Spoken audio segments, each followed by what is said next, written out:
Good afternoon and welcome to Sinsheimer Stadium in beautiful San Luis Obispo, California. A hot day out at the ballpark, but still perfect for baseball. It's the rubber match between the Blues and Mudcats. These two teams did battle on Friday night, with the Blues emerging victorious by a score of 10-5. And last night, on our fireworks night, the Mudcats had the final say in the eighth. A two-run bases-clearing triple by Michael Benavides, who was pinch hitting, gave the Mudcats their first win of the season, 5-3 the final in that one. This the rubber match, and bragging rights on the line between the CCL South and the CCL North.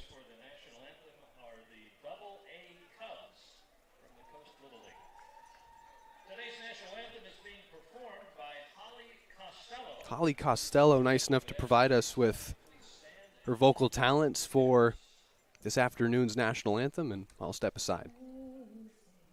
Can you see by the dawn's early light what so proudly we hailed at the twilight's last gleaming, whose broad stripes and bright stars through the perilous fight o'er the ramparts we watched were so gallantly streaming, and the rocket's red glare, the bombs bursting in air, gave proof through the night that our flag was still there.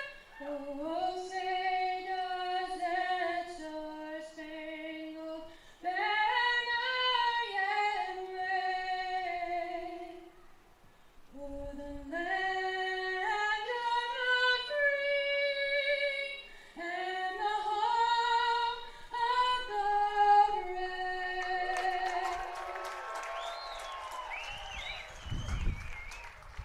And with that, we say hello again.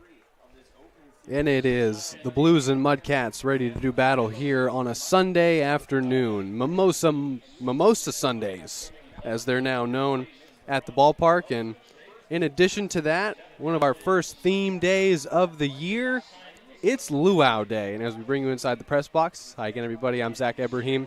Luau Day, 1 o'clock. Love the day games. And the Blues, this is the final game of this homestand, their second consecutive. And then we hit the road for about 2 weeks. We're going to be in Compton to play the MLB Academy Barons. We're going to head up to Humboldt, make the trek up north, play another opponent from the CCL North. And that's what's on tap for next week. We'll have every game for you here live on the Blues Streaming Network. You can access the schedule, bluesbaseball.com, schedule, then games. And, of course, the links to watch these streams at the very top of the website. But till then, it's a series for the Blues to try and win. Losing last night, winning on Friday, a chance to take the series from the Mudcats and advance to 3-4 on the season. It's going to be a bullpen day for the Blues. So Luke Mistoni makes his first start in a Blues uniform. We've seen Mistoni in the batter's box, hit a number of times for the Blues already, this time taking the mound on a day where we'll see a lot of different pitchers, a lot of guys for the first time, starting with Mistoni. So Luke Mistoni's getting the start for San Luis Obispo, and he'll face the lineup of the Solano Mudcats. Here's how they line up today. We'll get you that. Leading off for the second consecutive game is Hunter Baldwin. He'll play shortstop, along with the talented center fielder Kenny DeSell batting second. Hondo Lara, who DH'd last night and had a good night, is batting third. Cole Santander does the catching. Caleb Lamley, is in left field. Michael Benavides, the hero last night. His 2 RBI triple cleared the bases and gave the Mudcats their lead in the top of the eighth. Noah Garcia is manning first base. Tasso Foster making his first start of the season at second. And Jane Jones rounds thing out. He homered yesterday, and he'll bat ninth. To live action now. Mistoni set to face Baldwin. Sunday afternoon baseball. Nothing better at the ballpark. And we're underway with ball one from Mistoni. And Luke's first start, first pitching appearance, first time we've seen him on the mound. Not expected to go too long, as that pitch is hit to short, and Maciel on to first. 2 pitches and 1 out for Mistoni, as Baldwin grounds out to Maciel at short. So now Kenny DeSalle will stand in, get his first look at Mistoni. Luke, who features a fastball, curveball, slider, and change. Talented player, can hit. We saw that early in the season, was in the lineup a lot. Playing the outfield, now getting a chance to pitch. The right-hander set and fires his first pitch to DeSalle in the dirt, a breaking ball, ball one. So a lot to get to on this Sunday afternoon contest. We're having fun. It's Luau Day. Everyone's got their leis, their Hawaiian shirts. And it kind of feels like that hot tropical Pacific weather that we've got here on a Sunday afternoon. Easily the hottest day we've had, at least this season. This one's popped up on the infield and playable. And behind the plate, Gallegos makes the catch for out number 2. So a quick 2 outs for Mistoni and the Blues. DeSalle pops out behind the plate, and he's retired. Here's Hondo Lara, designated hitter, batting third. Mistoni looking for a 1-2-3 inning here in the top of the first for the Blues. His first delivery to Lara misses with ball 1, so Mistoni yet to throw that first pitch strike, but again, we mentioned the 4-pitch arsenal. He's confident with every one of them. Loves the fastball, likes the slider even more. There's a breaking ball. That looked like it. 1-1 now. Nice pitch from Mistoni. Mudcats, who put up 12 hits on the Blues last night, only turned into 5 runs. But it was just enough damage. Blues brought the go-ahead run to the plate in the bottom of the 9th. Unable to bring it home. There's a 2-1 pitch from Mistoni to Lara, and it misses with ball 3. Blues have been getting on base plenty. Pitching staff has settled down a bit. Overall ERA has come down, was at about 7.5, close to 8. Now below 7. 3 balls and a strike. Mistoni to Lara. Painted that off-speed pitch. Count full. So we'll see what this pitching staff has for the Blues on a bullpen day. No one expected to go more than 2 innings. Payoff pitch. Checked his swing. Got him looking. And an early bottle of slow heat hot sauce here on a Sunday afternoon. 1-2-3 inning for Mistoni. Retires the side in order. And the pitch count low as well. So Mistoni makes quick work of the Mudcats in the top of the first. Take it to the home half now, and the Blues bats coming to the plate. Here's how they line up.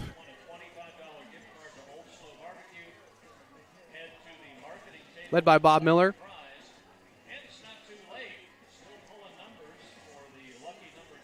There's the lineup.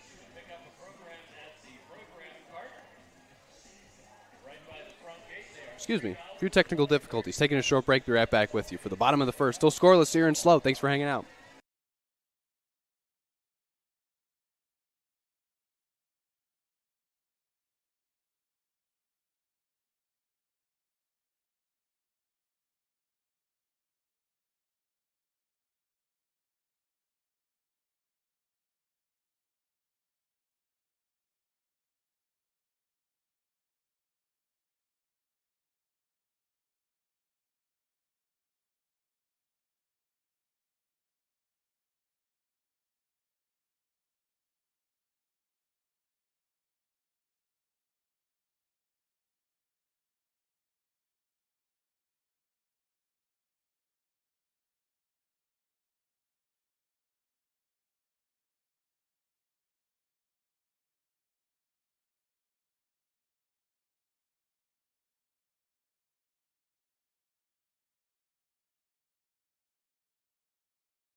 And we're back to live action. Got the scoreboard issue situated.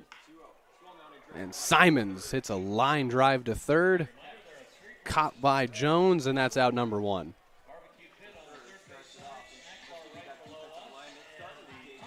Simons leading things off. Steinberger bats second and will DH.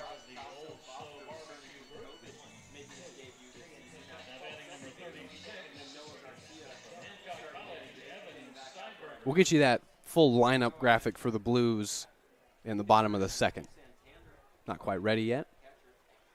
First pitch to Steinberger is low for ball 1.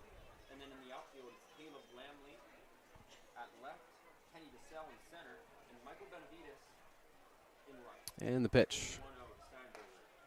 That's in there for a strike now, 1-1. Steinberger last night, 1 for 2 with a single and 3 walks. He's been an on-base machine. Looks at a good pitch. Strike 2 from the Mudcats starter, Anthony Galindo, returning player. Saw him last season in this series as well. Ball and 2 strikes in Galindo's season debut. His pitch to Steinberger is a breaking ball that slips out of his hand, and the count evens at 2-2.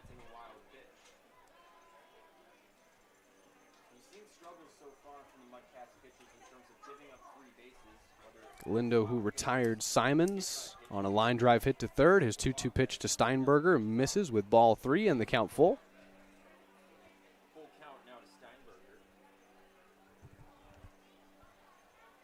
Steinberger out of Allen Hancock College and on his way sophomore year.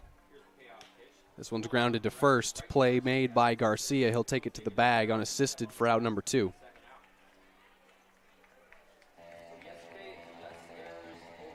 Here's Mason Grotto playing left field today. 2 gone in the bottom of the first. And no one on for Grotto, who had an uncharacteristic night at the plate for Mason. 0 for 5. First pitch is grounded to second, gloved by Foster, throw on to first. It's a 1-2-3 inning for Galindo. 4-3 on the ground out. Both sides retired in order and quickly by both starters. Mistoni and Galindo get 1-2-3 innings to start. In the first, still scoreless, no base runners yet for either ball club. We'll head to the top of the second. We'll get you that lineup graphic in the bottom of the second when we come back for the Blues. But for the Mudcats, Santander, Lamley, and Benavides due up in their away half of the second inning. Short break, and we'll be right back on the Blues Streaming Network.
Top of the second now for the Mudcats.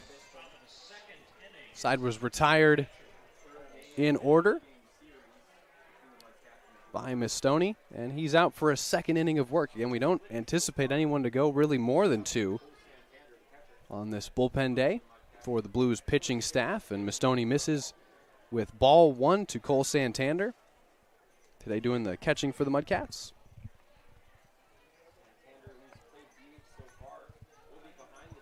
And 1-0. That's in there for a strike. So a lot to get through on this Sunday afternoon, of course, Luau Day here at the ballpark. We've got our Lays and Hawaiian shirts and Johnny Huber.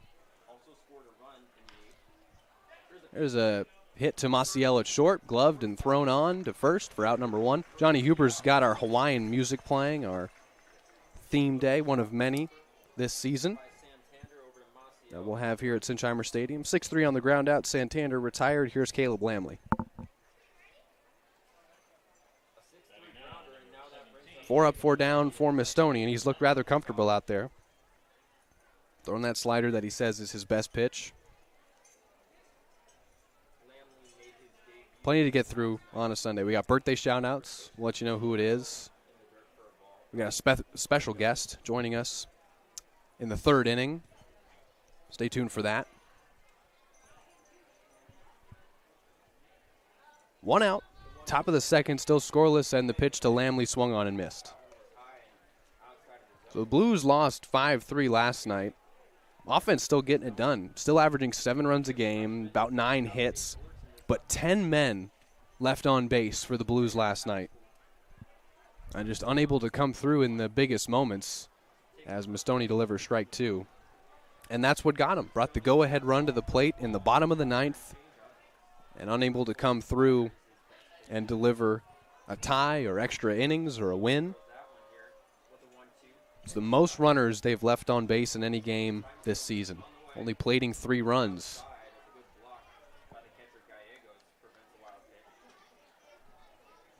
Mudcats, however, they left 7.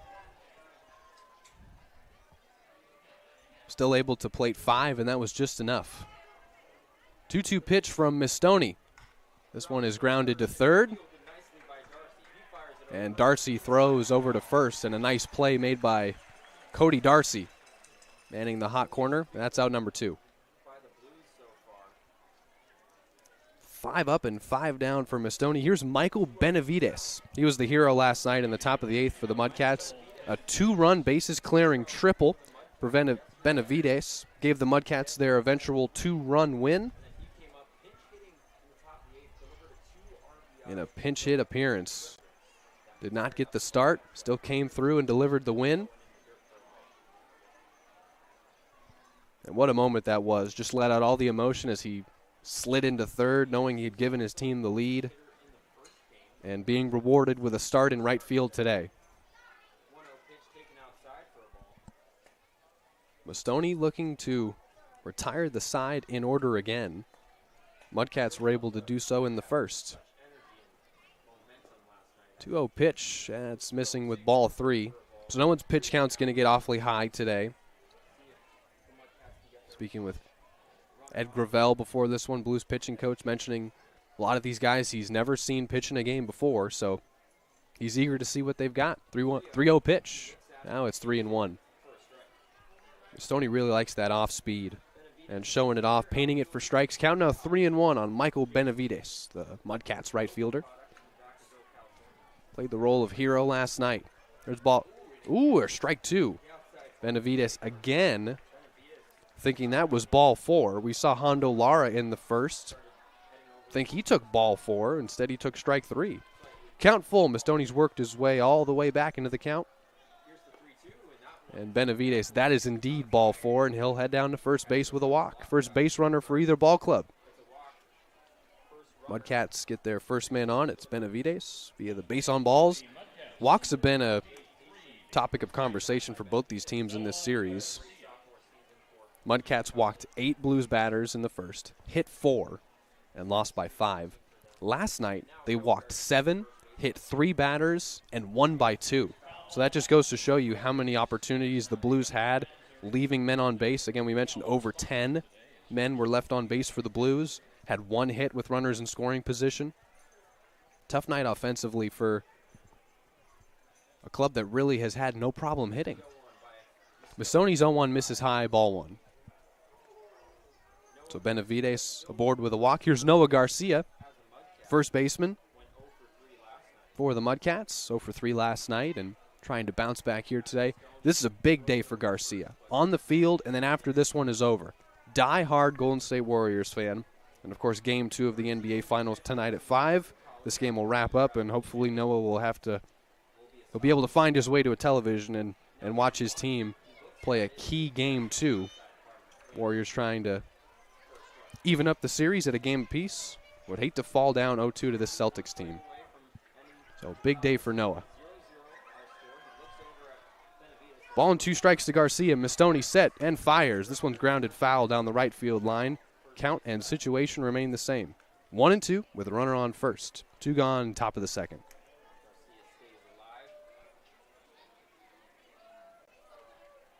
Appreciate you hanging out with us on a Sunday afternoon. Quick turnaround from last night. Ball game was pretty quick. This one's grounded foul down the right field line again. Had our fireworks night, which, if you caught that with us last night, it was just awesome, as it always is. We'll have a couple more of those throughout the year. So that kept us here a little longer. Then cleanup after a capacity crowd was on hand. Close to 1,600 people were at the ballpark last night. And another great crowd on hand for this Sunday afternoon contest. This pitch is laced to left and caught on a line by Maciel for out number 3. What a diving grab that was by CJ. And Garcia lines out to short to end the inning. Mistoni works around a walk to Benavides. It's the only man he's allowed. So Mistoni looks sharp on the mound. Blues bats coming up. Bottom of the second, still scoreless. Tolia, Pemberton, and Gallegos when we come back on the Blues streaming network.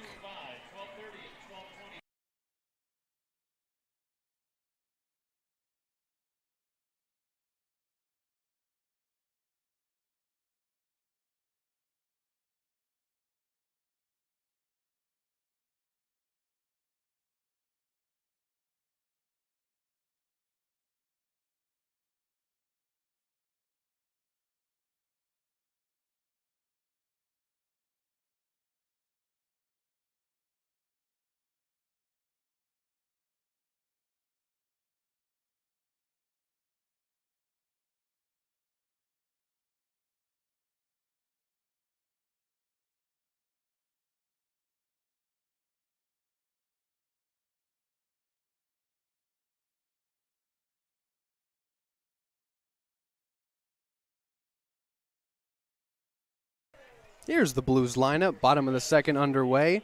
So Simons lined out to third, Steinberger popped out to first, Grotto grounded out to second. Zach Tolia bats fourth, he homered yesterday. Pemberton bats fifth, plays right field. Chase Gallegos will do the catching. CJ Maciel is the shortstop. He's made 2 phenomenal plays over there already. Cody Darcy's the third baseman, and Noah Clausen gets his first start in a few games. He'll play second base. And Galindo delivers ball 1 to Tolia. What a story Tolia has been through these first few games. Such a presence in that batter's box. And takes ball 2. You don't want to hang one or leave one over the plate to this guy. He crushed a home run to left center yesterday, his second of the year. Leads the team in RBIs and walks, and plenty of power in that bat. Takes a strike from Galindo. Galindo looks sharp in the first, again retiring Simon, Steinberger, and Grotto in order. The Blues lineup who's been putting up great offensive numbers. Blues come in 2-4, and again the Mudcats, this game 3 of their season. They're 1-1, and now the count is 2-2 on Tolia as Galindo painted a breaking ball rather nicely. 2-2 pitch to Tolia. That one's grounded foul.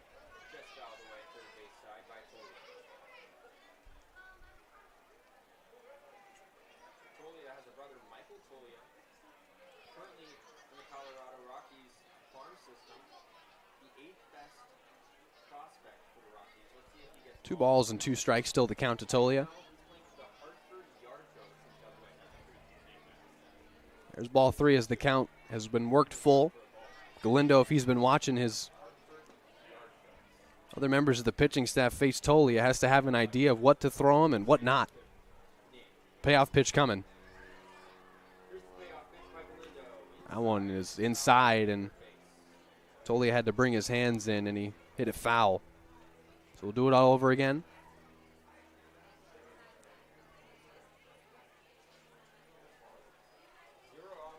Count full. No one on and no one out for Tolia. in the dirt, ball 4, and he'll take a walk. Down to first for Tolia. Again, leads the team in that category, now with 10 on the season.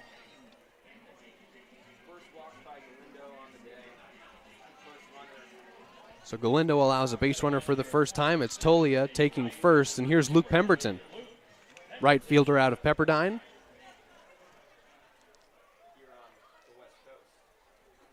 Galindo pitching out of the stretch for the first time today. And his delivery to Pemberton is over the plate, strike 1. Painted the corner there.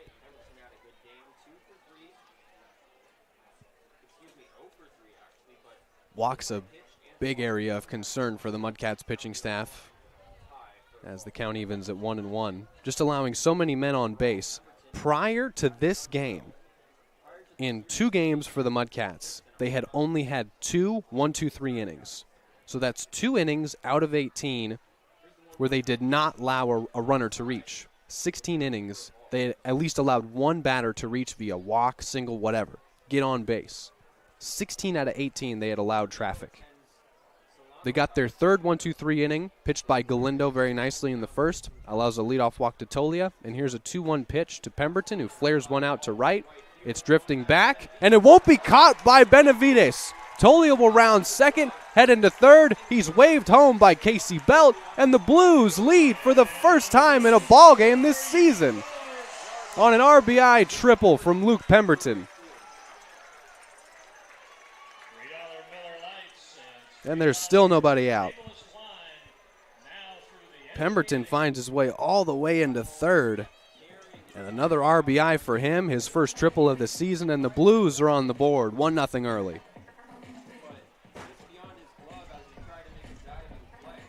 Still nobody out in the bottom of the second. RBI for Pemberton. Tolia comes in to score. Tough play out there for Benavides and right. Had to fight the sun.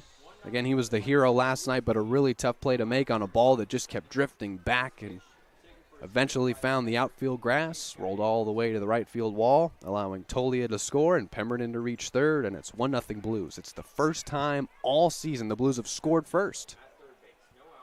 In the previous 6 games, they trailed early. It was always early. Mudcats led, of course, in the first game by 3.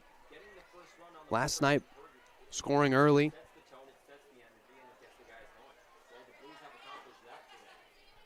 Get that count situated. It's now 1-2 on Chase Gallegos, who's doing the catching today for the Blues. And also, Bob Miller giving some compliments to Gallegos, saying he's a great defensive catcher, and he helps our pitcher. He calls a good game. Good chemistry with the pitching staff so far as Gallegos takes ball 2. So he calls a good game. Understands what his pitchers want to throw, the sequence with which they're comfortable throwing it. And he's done a great job behind the plate so far for the Blues. 2-2 pitch on its way from Galindo to Gallegos here in the bottom of the second. This one is hit to second, fielded by Foster. Throw on to Garcia. It's an RBI ground out for Gallegos. And it's 2-0 Blues. There's the first out as well. But the base is now empty for C.J. Maciel. He's made some sharp plays over at short in this one.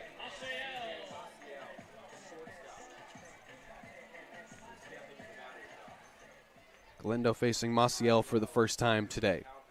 And his first offering is swung on and hit to short, gloved by Baldwin on a hop. Throw to first, out number 2.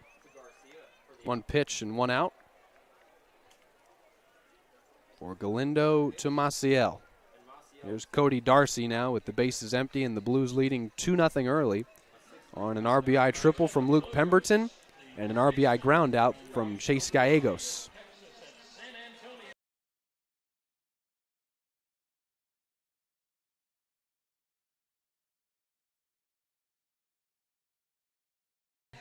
Darcy and Maciel switched defensive positions yesterday. Maciel was at third, Darcy at short. Coach Miller saying they're both naturally shortstops, as this one is hit sharply to short. Baldwin throw on to first, takes a hop, and can't be gloved by Garcia. Throw gets away, and the ball will end up all the way in the Blues dugout. And that'll be an E6 on Hunter Baldwin, and it'll allow Cody Darcy to take second base. If that ball was kept in play, he would have been simply safe at first on the E6. Instead, ball gets out of play, and it's essentially a double for Darcy. Reaches second on an E6, and here's Noah Clausen. Another runner in scoring position for the Blues. So far, they've taken advantage of men getting on base. They've driven them both in. First Tolia, then Pemberton. Now Darcy at second for Clausen in his first at-bat. Galindo set, checks second and the pitch. That's in the dirt, ball one. So after that 1-2-3 inning in the first, Galindo allowed a leadoff walk to Tolia. Since then, the Blues have plated both runs. Leading early in the rubber match of a 3-game weekend series here at Sinsheimer Stadium. We're going to hit the road next week. Day off tomorrow. Then we'll be at the Barons house, and we'll make a drive all the way up to Humboldt. That'll be our longest trip this season.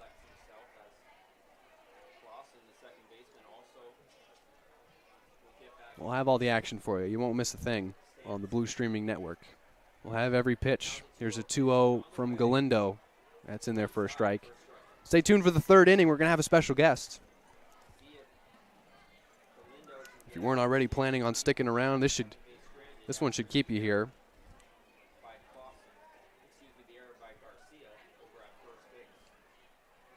Another great day at the ballpark. 2-1 pitch from Galindo to Clausen. And Noah takes ball 3.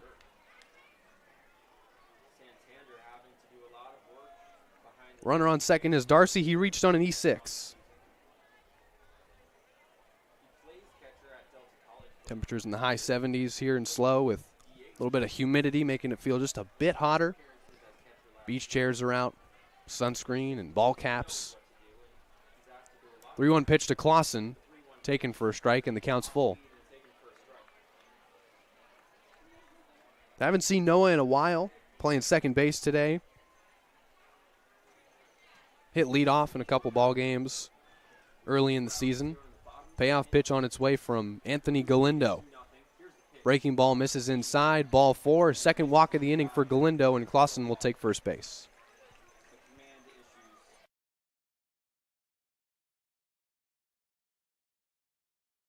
Two gone now, and it's the second at-bat for Simons.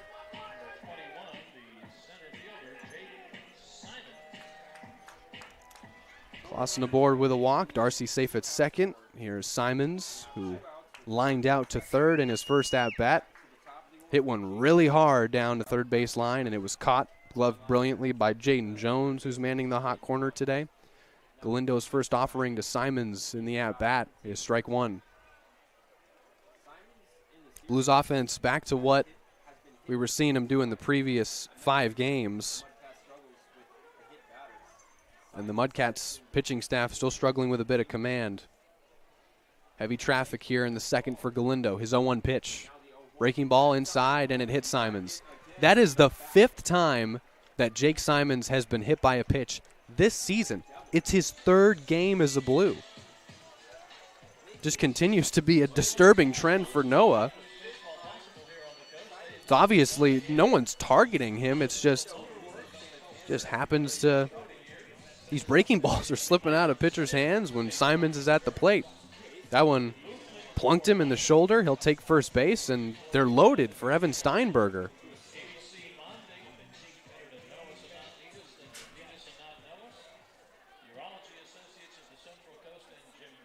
Steinberger, the 8th Blue to step to the plate in this bottom of the second. Already 2-0 Blues, and they're loaded. Steinberger takes a pitch that gets away, and this will be another run. 3-0 Blues.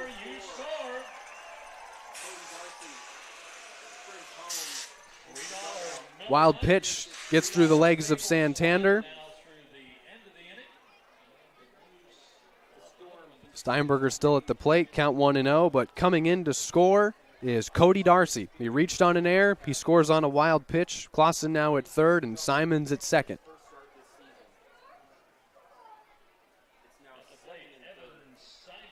Already a 3-0 lead for the Blues and still an out to get for Galindo. Deals to Steinberger, a strike. So the Blues taking advantage of some Mudcat mistakes.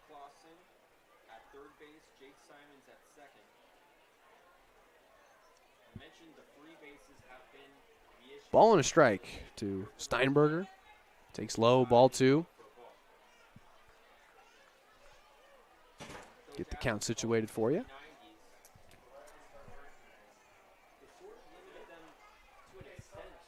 3-0 Blues. And the pitch. Steinberger grounds one foul. Simons at second, Clausen at third.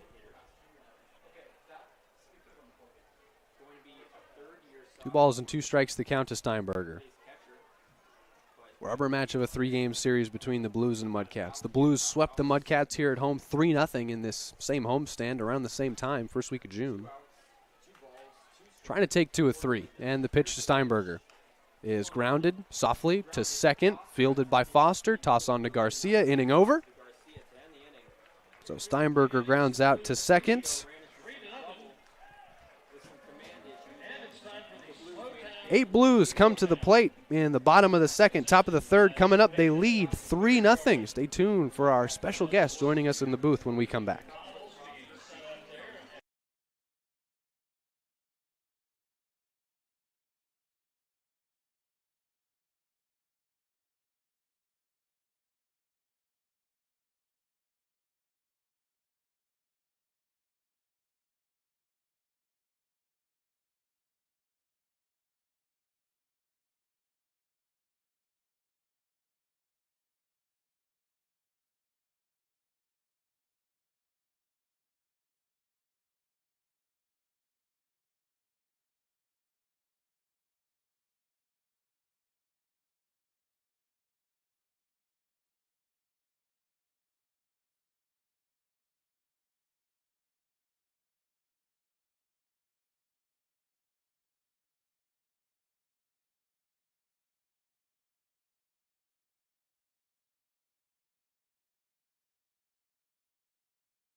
Top of the third, Blues leading 3-0. Here's Tasso Foster facing the newly inserted right-hander for the Blues, Deacon Naj. Naj's first pitch in there for a strike. I want to thank Deacon's parents for hitting me up on Twitter the other day, getting the correct pronunciation of Deacon's name. Apologies for not asking him specifically how to pronounce it. Ball and a strike. So Deacon Naj, who had some truck issues a few nights ago, got that all situated with the help of Luke Pemberton. Ball and a strike to Foster, and that's in there, strike 2.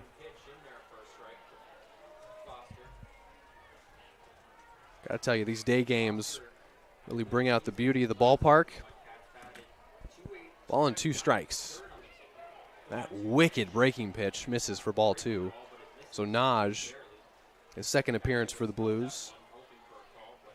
Pitching out of the pen. Again, no one expected to go more than 2 innings. That's exactly what Mistoni did. Here's one grounded up second base, and Clausen gloves and tosses to Tolia for out number 1.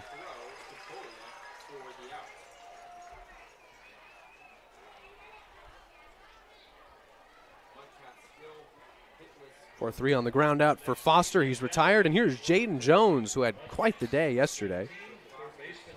Jones, who doubled and had a singled and had a 2-run homer that put the Mudcats up 3-1. First pitch from Naj misses with ball 1.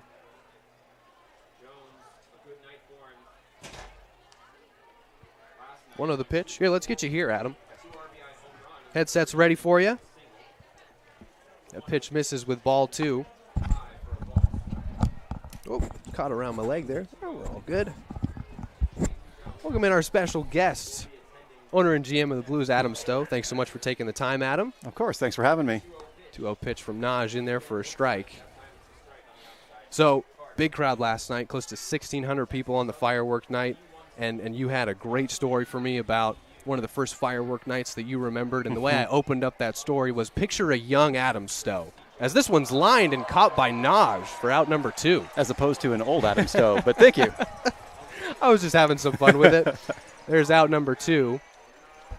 But I want to start with, when we're on camera, I love that we're able to show the Sunday shirts that we have now for our staff, the Major League inspired logo. And I wanted to get the story behind that. Whose idea was it? And what was the inspiration behind having a staff shirt for these Sunday afternoon games? Well, a couple things. The inspiration for the shirt is simply to give our interns a break from wearing their polos over and over and over again.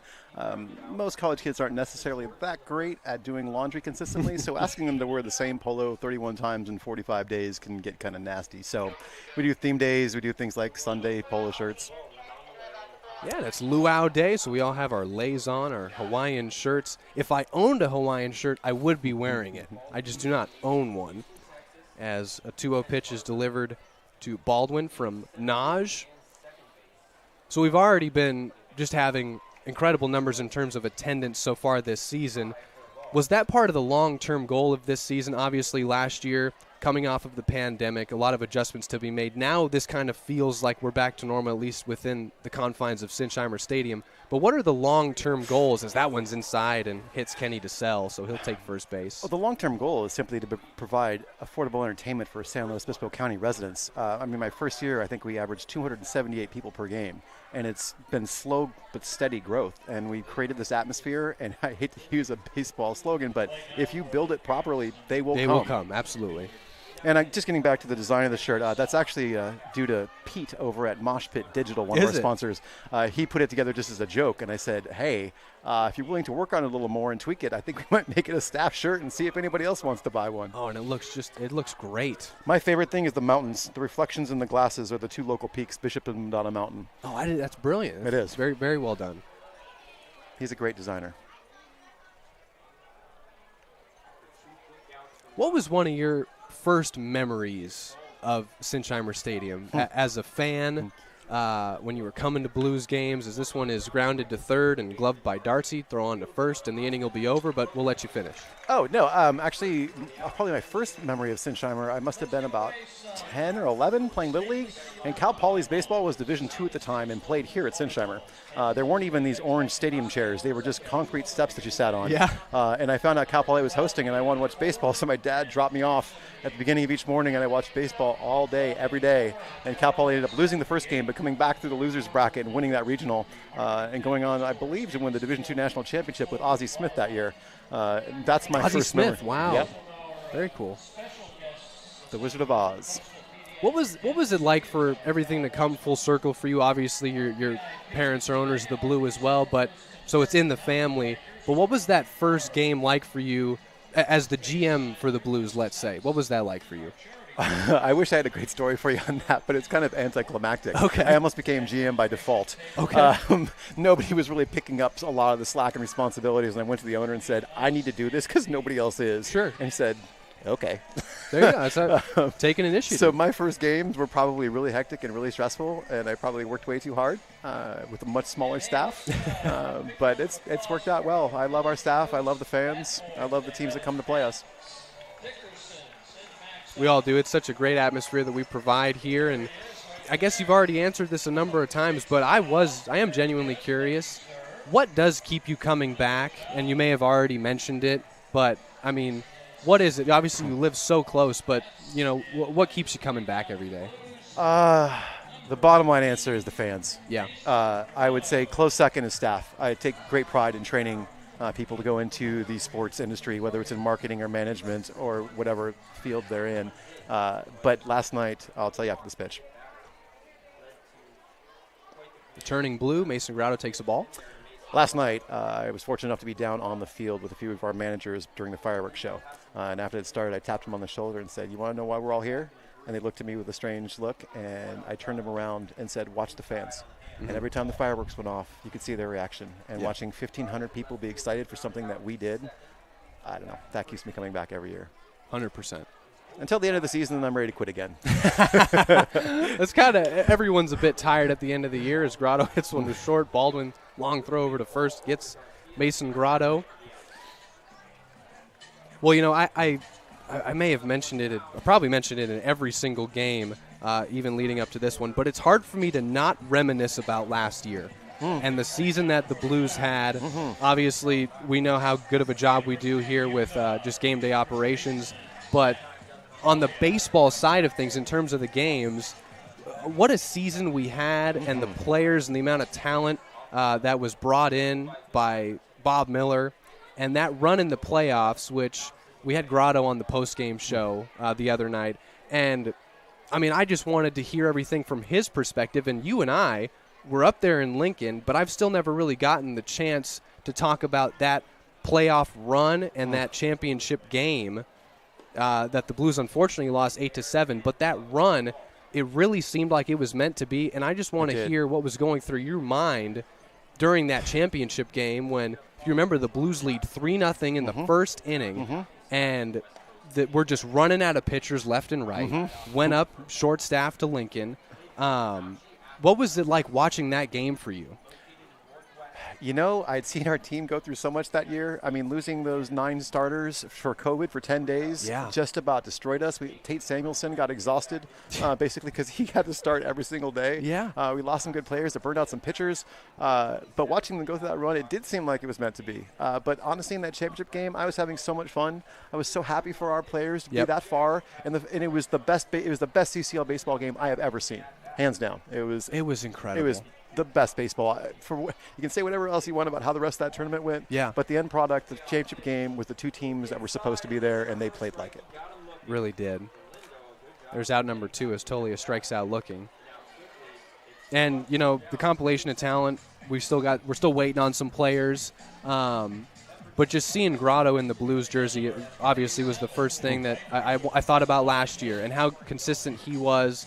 And a lot of our guys that we had last summer went on to have career years for their respective schools. And also when we were talking to Grotto on the post-game show, as Pemberton hits one to short, Baldwin has trouble with this one. It eats him up, and Pemberton will reach. See if we'll rule that an error or an infield single in a moment. But Pemberton's aboard with 2 out. Anyway, I'm talking to Mason, and obviously he mentions how he gets the call from Coach Miller, and he doesn't even hesitate. He wants to come back and play. Obviously, he graduated from Fresno State a few weeks ago. But to hear a player that is returning specifically say, I didn't even hesitate, I wanted to come back and play in front of these fans, and just specifically to him, what does it mean to hear a player say that? And he won't even be here for the entire season, unfortunately, but what does it mean to hear a player say that? I guess it's just reinforcement that all the work that everybody's put into this season and all the preseason before is paying off. We put the fans in the stands so the kids have a great time when they come here, and all they have to do is worry about playing baseball. And that sounds wonderful. Sure. I'd love to hear that from a player. We hear from the fans all the time, but from that side of the field, it's quite special. Pemberton takes off for second. This one is hit over to third. Jones has a bit trouble of it. Throw over, not in time, and that's an infield single for Gallegos. So back-to-back balls hit to the left side of the infield, and the Blues have been on first and second.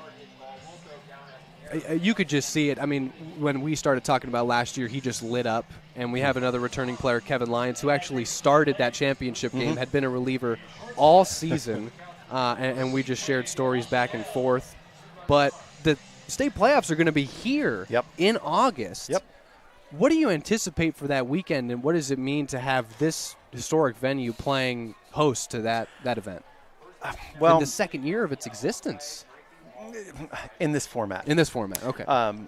To be honest, I think Lincoln did a wonderful job running a first-time tournament last year. There were lots of things that went wrong, but there's always lots of things that go wrong the first time for anything. I was sad they didn't want to host it again, but I think we're the perfect location. I think it's a good split between the North and the South divisions. People like coming here because we draw well, and with our automatic bid, we are guaranteed to have at least 2 games with lots of folks in the stands. As it is a double elimination tournament, the Blues made it to the championship game all the way through the winner's bracket. Actually defeated the Prune Packers, who beat them in the championship game, as this pitch is taken for a strike by Noah Clausen. But, I mean, that's got to be something that, I mean, is it going to be anything like this stadium has hosted before? Can you equate it to a firework night? Can you equate it to a special theme day? That's a tough call. We've set up the marketing plan for the Blues to sort of be a big moving backyard barbecue that happens to have baseball going on. Yes. So the draw of the tournament and the quality of baseball will appeal to some. Sure. But I don't know how that's going to translate into total attendance. I'm hoping the fans fall in love with the team and the team falls in love with them and they want to come out and support the team, but we shall see. There are also going to be games between Healdsburg and Arroyo Seco where there's nobody in the stands. Sure. So we'll see how it goes. I think it's a great thing that we're hosting, and I'm willing to try it once and see how it goes. Absolutely. Clausen pops out to Foster, who is fielding in shallow right. Can we keep you for another half inning? Sure. Absolutely. Adam Stowe, GM and owner of the Blues, is going to stick around for us, our special guest in the third, and he'll join us for the top of the fourth when we come back on the Blues Streaming Network.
Welcome back to the Blues Streaming Network. Top of the fourth underway. New pitcher in, Ryan Baum, a senior out of Cal Poly, just across the street, hometown of Los Altos, California. And the right-hander will deal to Laura Santander and Lamley. Adam Stowe is joining us on the broadcast. Adam, thanks again for sticking around for another half inning.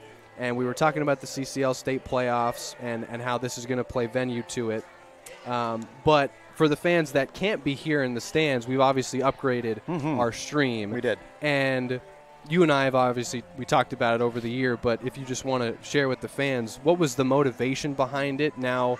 Because this is the standard the stream will be set to now for years to come, and I know that our viewers appreciate it. Our viewership has gone up over the first 7 games. We had more people watching at one time last night, at least since I've been here, than we ever had. About 20 more than we had watching the 9th inning of that championship game, which was a 1-run game. Right. So obviously, I'm sure they appreciate it. But what went into that decision for you to upgrade? A couple things. One, had to have the right person to pull it together. Oh, thank Zach. you. Thank you. I would not have attempted it had I not had complete faith in the person that was putting it together.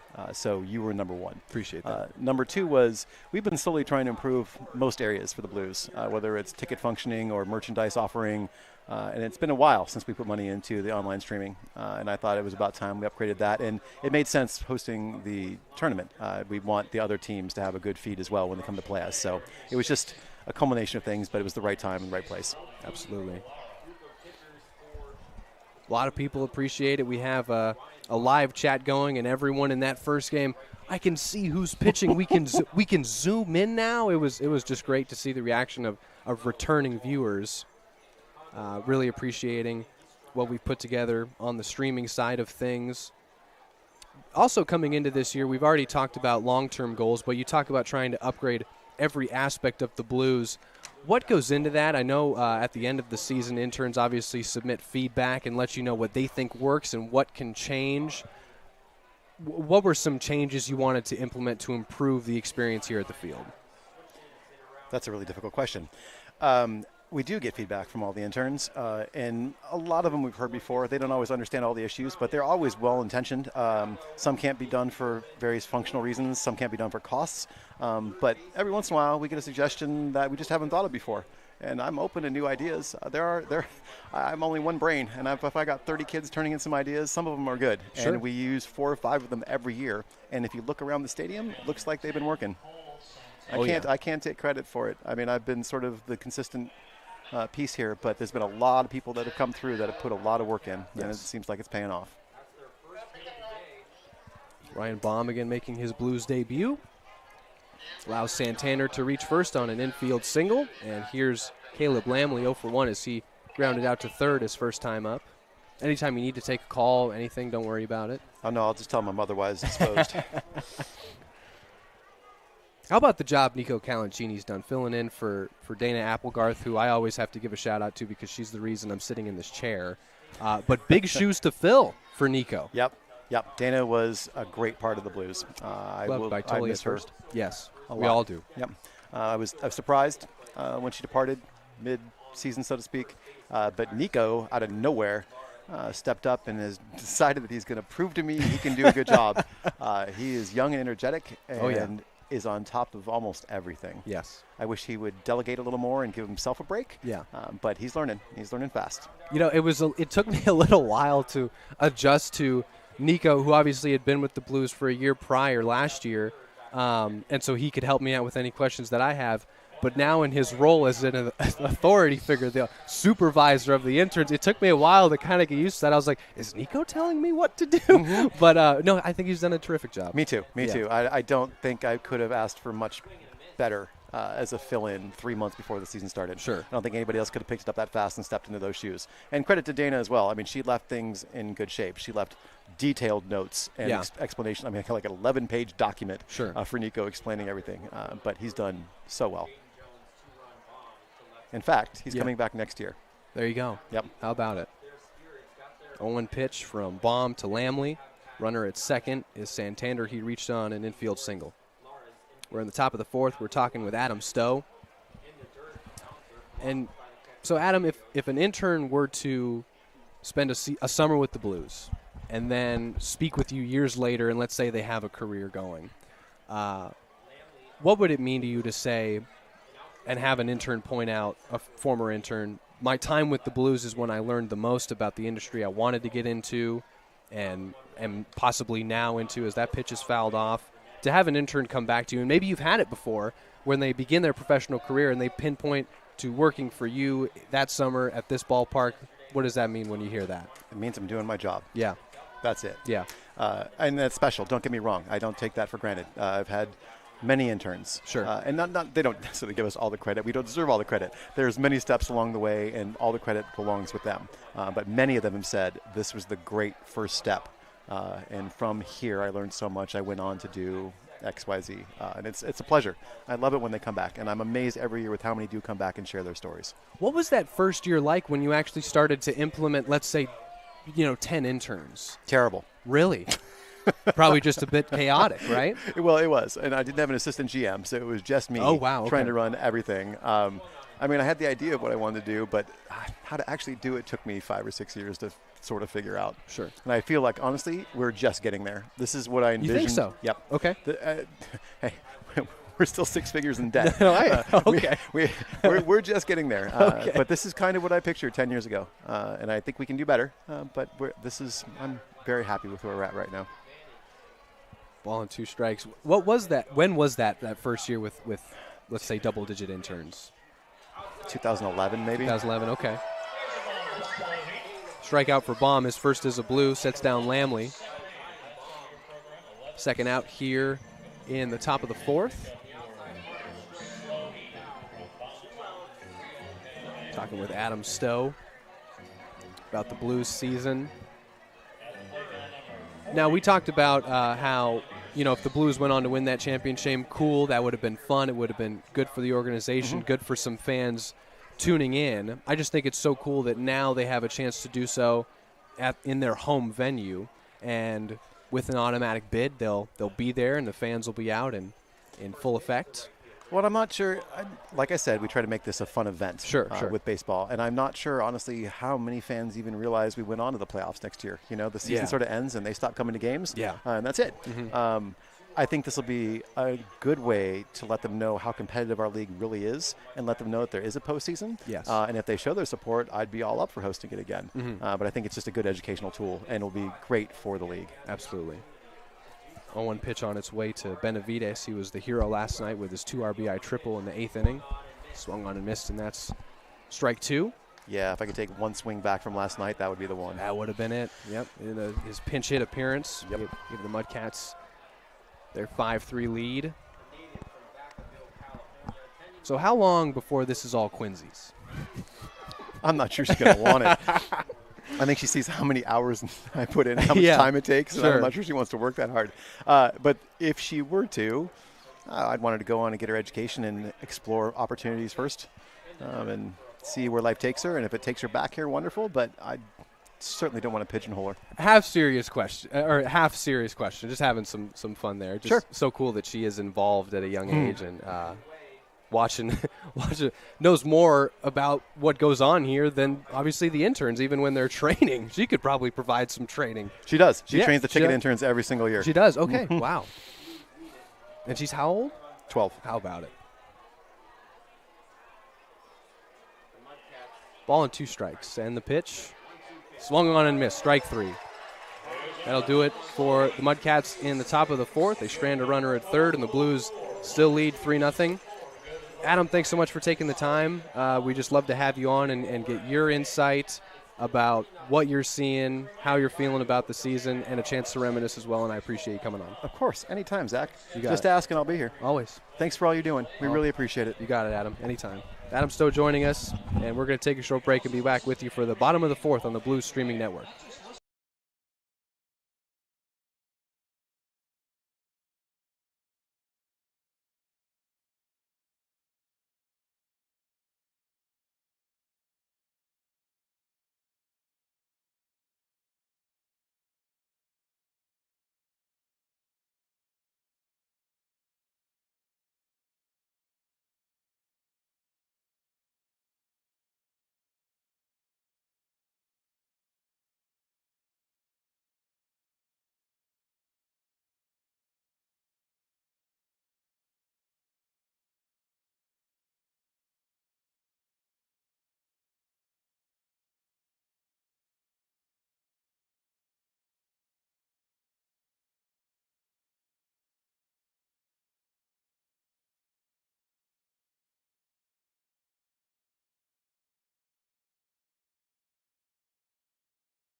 Back with you for the bottom of the 4th here on the Blues Streaming Network. Owner and GM of the Blues, Adam Stowe, kind enough to join us. He'll always join us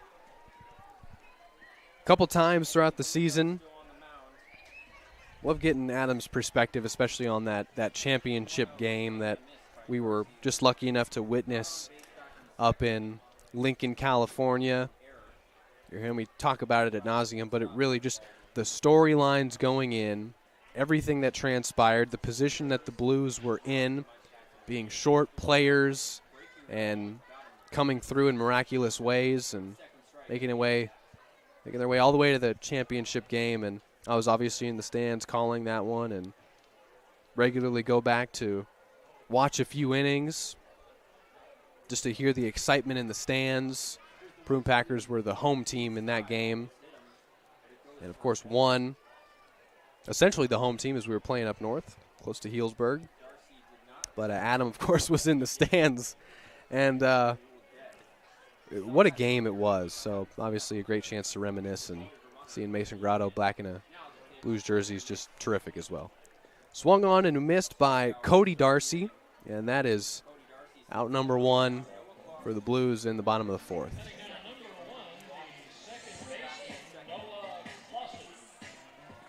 Here's Noah Clausen. Luau Day here at the ballpark. Got our lays on. Trying to get situated with, trying to fit Adam into the booth here, and couldn't put us on camera, but Adam's got his lay on, and we're all having a good time. Nice warm day out at the ballpark. 1-0 pitch on its way from Galindo. He's still pitching. Ball 2 now to Noah Clausen, who walked his first time up. CCL State Playoffs, the second ever of its kind.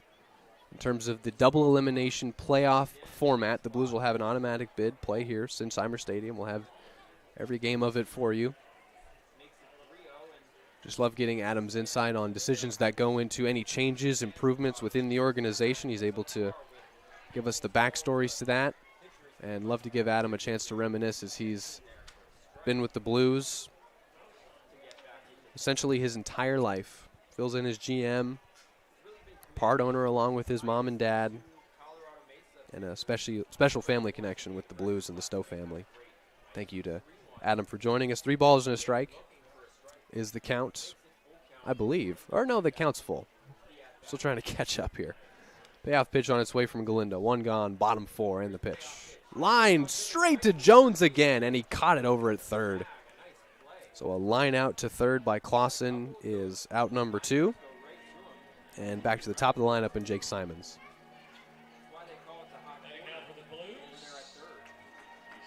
And any chance we get, we got to give our shout-outs to Dana Applegarth, who is the reason I'm sitting in this chair. So thank you, Dana. It's gone on. I believe she's still involved with the CCL All-Star game. We have to get that fact checked, but if that's the case, then we know it'll just go extremely well. Dana's involved. It'll be seamless. 0-1 is the count on Jake Simons. 0 for 1 with a line out to third in his first at-bat. He was hit by a pitch in the second. 5th time he's been hit by a pitch in a Blues uniform.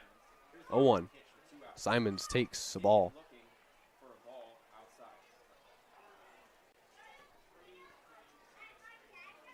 Again, we hate to have to turn off the live chat. We have spam bots, inappropriate things being said in the live chat, and we just want to resolve that, so we have to turn it off. And we did it last night. Some of you were kind enough to message me. Again, anything you want to get my way, feel free to direct message me on Twitter at ZAKIU247. Let us know where you're watching from. Let us know who you're rooting for.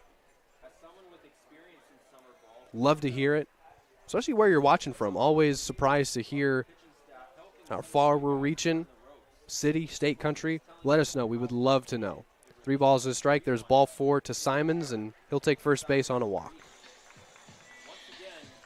So Galindo going to have to face Steinberger for the 3rd time today already, and Steinberger 0 for 2 against him. Simons is safe at first.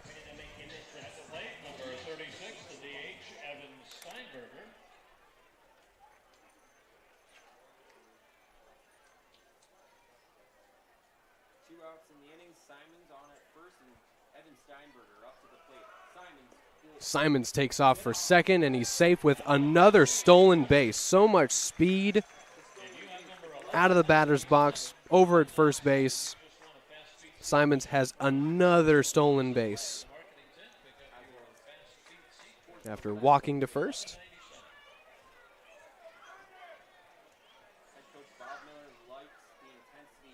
Steinberger took ball 1. And Galindo's 1-0 offering is looked at for ball 2.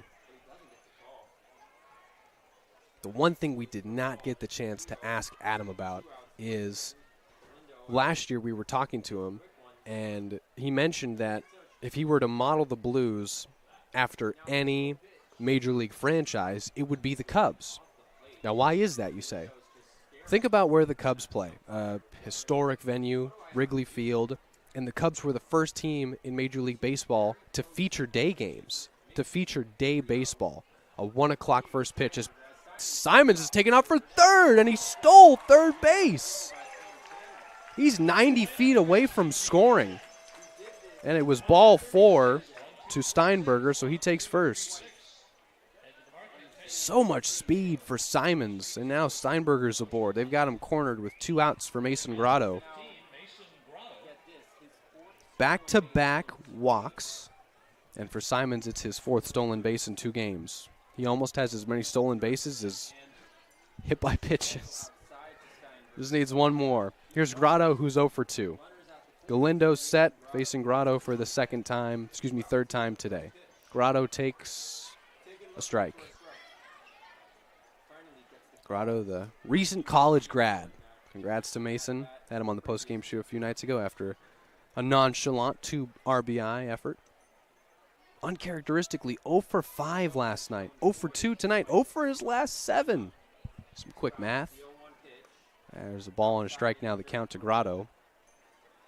Mason, who did not hesitate when asked to come back to the Blues for a couple weeks. He'll be with us through the Humboldt series. Ball and a strike to Mason. Galindo delivers ball 2. And with Grotto's collegiate career at Fresno State over after 4 years, and his time with the Blues up after the Humboldt series. Here's a 2-1 pitch. Grotto sends one out to center. Won't threaten to leave.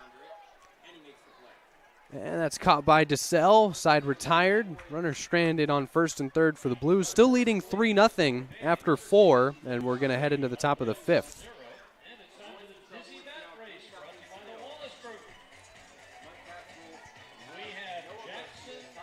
Top of the 5th coming up on the Blues streaming network. Hey, let's give that birthday shout out, right? We were teasing it, and now we gotta give a shout out to Colin Ryan. Happy birthday, Colin. Colin's 22nd birthday. He's our guy over at Beer One this year. Happy birthday, Colin. Can't wait to see you after this one's all said and done. Colin was the first ever guest analyst of the Blues streaming network. Had him last year. Colin became our good luck charm. We brought him in for the first time. It was a game pretty early in the season. We were playing the Conejo Oaks. Blues trailed 4-3 going into the bottom of the 8th. Colin steps into the booth. Blues hit a 2-run bomb, would win 5-4, and he's been our good luck charm ever since. Happy birthday, Colin. We'll be right back.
Top of the fifth underway, and it's the Blues' debut for Lucas Gaither.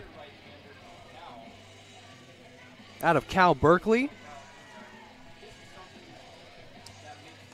Gaither, a left-handed arm out of the pen, coming in for the Blues. Mentioned it would be a bullpen day, and we've already seen 4 arms utilized by the Blues. And it's the debut for Lucas Gaither. Noah Garcia stands in and is 0 for 1 as he lined out to short in his first at-bat. And Gaither's first offering is taken for ball 1.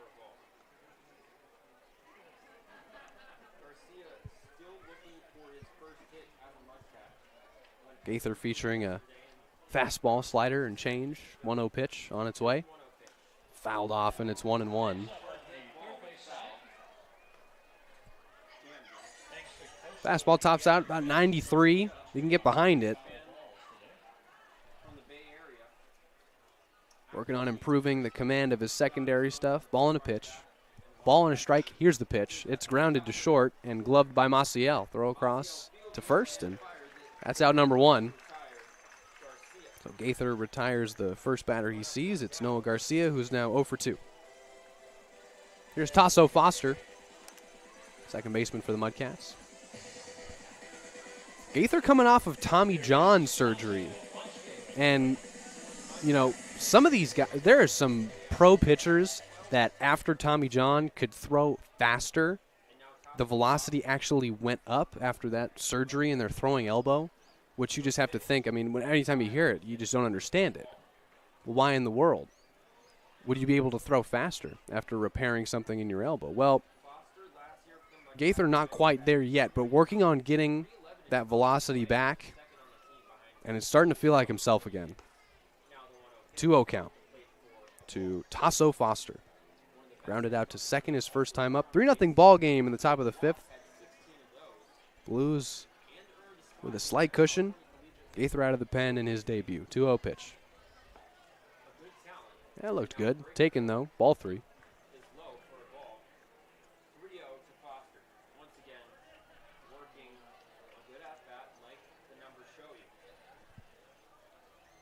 3-0 pitch on its way. In there for a strike. A lot of Blues pitchers, especially out of the bullpen, coming off of injury. For a few guys, it's Tommy John, like Lucas. For most of these guys, as there's ball 4 and a walk issue to Foster. For a lot of these guys, these are huge reps in the summer for the Blues, simply because they don't pitch that much for their universities yet. And so their reps here in summer ball, a chance to tell their coaches, hey, this is what I'm throwing like. This is how I look. I'm ready for a bigger role. Here's Jaden Jones. Fouls one off to the right side. 0-1.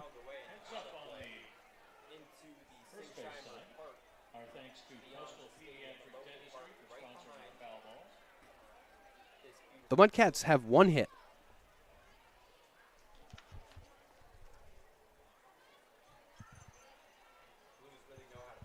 Oh, 1 count. Gaither set and the pitch.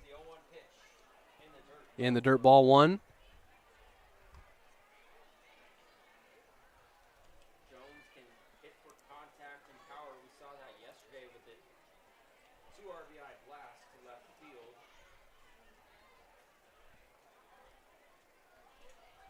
Jones 0 for 1 today.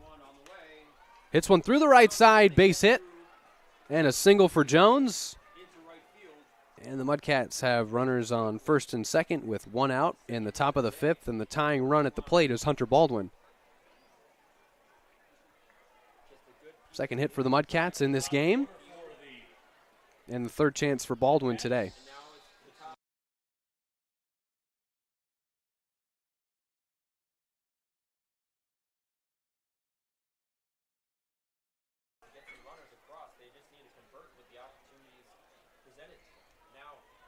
Gaither's offering is swung on and missed.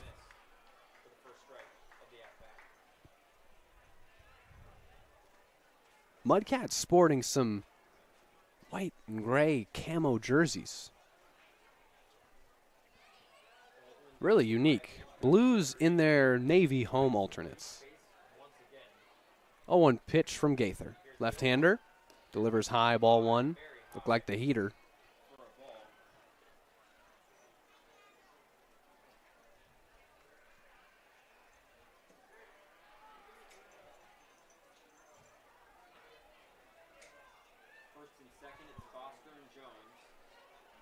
Ball and a strike.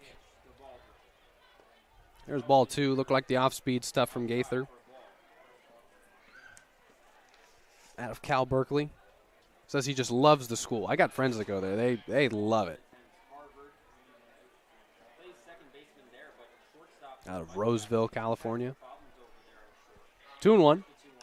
Fouled off, and it's 2-2.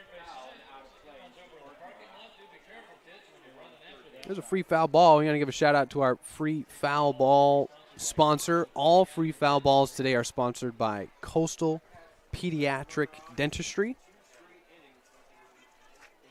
Coastal Pediatric Dentistry. Thank you for sponsoring our foul balls. 2-2 pitch is taken for ball three. One of the many generous sponsors of the San Luis Obispo Blues. At Coastal Pediatric Dentistry, each member of our professional dentistry team is chosen by Dr. Forrester based upon his or her credentials, chairside demeanor, and passion for providing the finest in personalized dental care. This one is hit to third, and it just stays fair. Throw across his body. Darcy can't deliver it.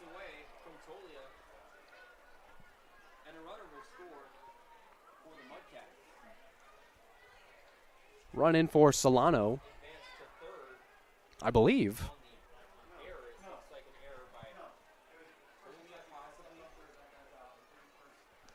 Try and get this cleared up for you. I was reading my sponsor read, and I just lost track here. No runs have scored, but it's runners on first and third. I believe now 2 out.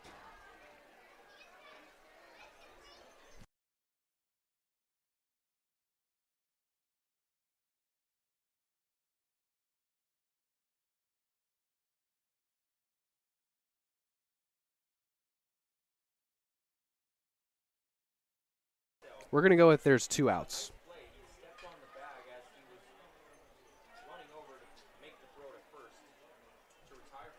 So DeSalle is at the plate. We know that for sure.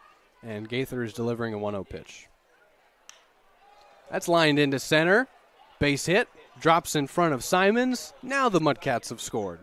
It's 3-1.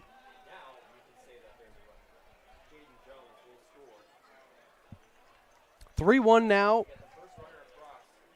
There's the scoreboard updating. 2 out. For some reason, it's always me versus the scoreboard. Who's right? Who's paying more attention? I was just trying to give a shout out to Coastal Pediatric Dentistry. So Foster in to score. Jones at second. And DeSalle at first after singling. Here's Hondo Lara. And the count 0-1. And we'll get you in for a closer look. Lara, who singled his first time up, got the first base hit for the Mudcats today. And taking off speed, strike 2. 3-1 our score, officially. That is right. Scoreboard not quite up to date.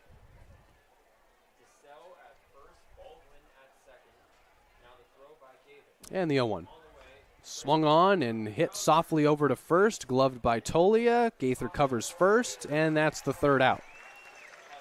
Inning over, side retired. We're going to head to the home half of the 5th. But the Mudcats get a run. An RBI single from Kenny DeSalle makes it 3-1. Home half of the 5th coming up, and the Blues bats now with a 2-run lead. Can they get it back? Can they increase their lead? Stay tuned to find out. Luau Day here at the ballpark. Adam Stowe joined us for an inning and a half. Happy 22nd birthday to Colin Ryan. What a great day to be a Blues fan.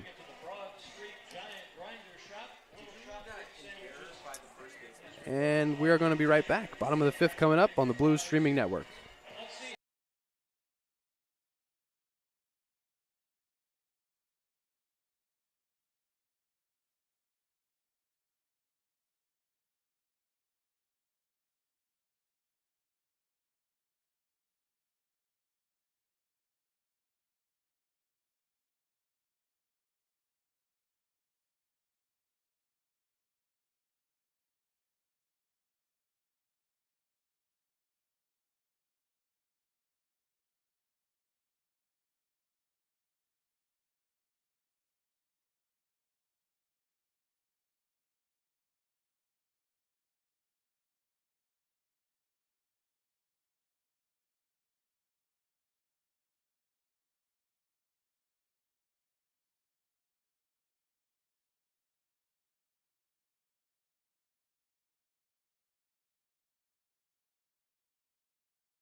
Sang a little YMCA, and now we're back for the bottom of the fifth, and Zach Tolia leading things off for the Blues. Facing a newly inserted right-hander for the Mudcats, it's Chase Banks out of Willamette College.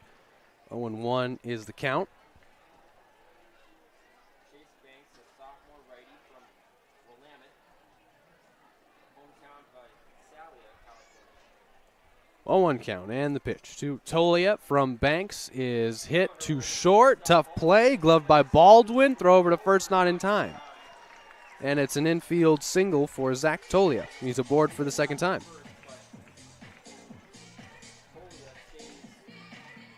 Tolia stays red hot. Another hit for him on base yet again. And here's Pemberton, also red hot. RBI triple back in the second, single in the third. And now Banks dealing with a runner on first for the Blues and nobody out. His pitch about to be on its way. Set now at the belt. And fires. Pemberton takes strike one. Busy day here at the ballpark. Quick turnaround. Happy you're hanging out with us again on the Blues Streaming Network.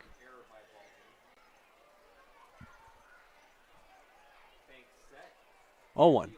Swung on and missed. 0-2. Apologies for not having the live chat up. I want to have it up. Trust me. But better to have it closed if we're going to deal with people spamming it and inappropriate accounts entering the live chat. So, again, feel free. Reach out on Twitter. Anything you want to get said over the air. ZAKIU247. Count is 1-2 to Luke Pemberton. 2 for 2 today with a triple, single, and RBI. Chase Banks,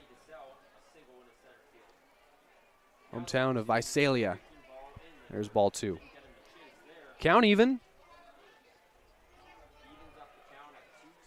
Gotta love these day games. You just get to soak in every inch of this ballpark because it's all visual, and you can clearly see, if we take you to our wide view, just the mountains and the tree line and just all the beauty we're lucky enough to be surrounded by here at the ballpark. Slight breeze, just enough to not overheat. And plenty of fans in the stands. 2 balls and 2 strikes.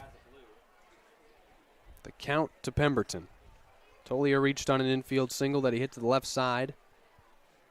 And now safe at first. Blues get the leadoff man on. Bottom of the fifth, here's Pemberton facing Banks, a 2-2 pitch. Breaking ball fouled off.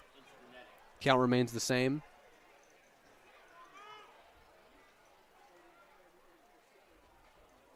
Appreciate all the love and support we've been getting on the live streams as well. Appreciate all the positive feedback and the increased viewership, which we absolutely love. The fact that we had about 15 to 20 more people watching at one point last night as Pemberton sends one out to center, carrying well but caught by DeSalle out in center. Side retired for the Blues. We'll head to the top of the 6th. About 15 or 20 more people watched last night's game at one time. It's the most we've had watching at one time since I've been here. About 15, 20 more people than we had watching the 9th inning of the championship game last year. This is game 7. So we really appreciate the support and all the positive feedback. Side not retired. My mistake. That's out number 1. What are we doing here? Bottom of the 5th. Runner on first. And there's 1 out now. My mistake. There's ball 1. Pemberton flies out to center. He's the first out, and Gallegos stands in. He's got an RBI ground out and a single. 1-0 pitch on his way from Banks, a breaking ball in there for a strike.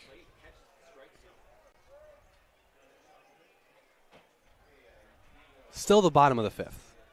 We know that for sure. Banks throws over to first, checks on Tolia, who's still safe at first with that infield single that he hit a few minutes ago. Gallegos getting the start at catcher. We saw CSUN last night. Coach Miller mentioning that Gallegos has done a great job of communicating with his pitchers, making sure they're on the same page, making sure they're in sync, and that the signs are being delivered effectively and the pitchers are agreeing with the pitch count and sequence and when they're throwing their stuff. Pitch gets away, and it's 2-1 now.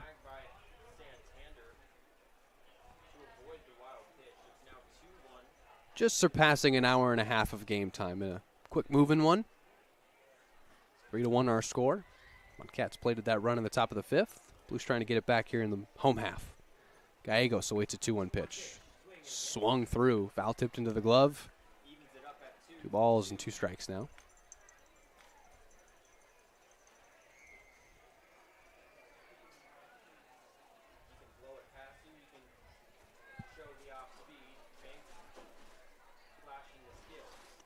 Two balls and 2 strikes. Banks set, and the pitch. Breaking ball high, and it's 3-2 now. Count worked full by Gallegos.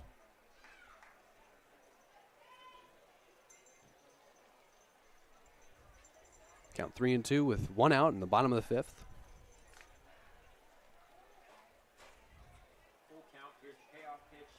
There's ball 4, and Gallegos is going to take first base. Tolia will move into second. Still 1 out for Maciel.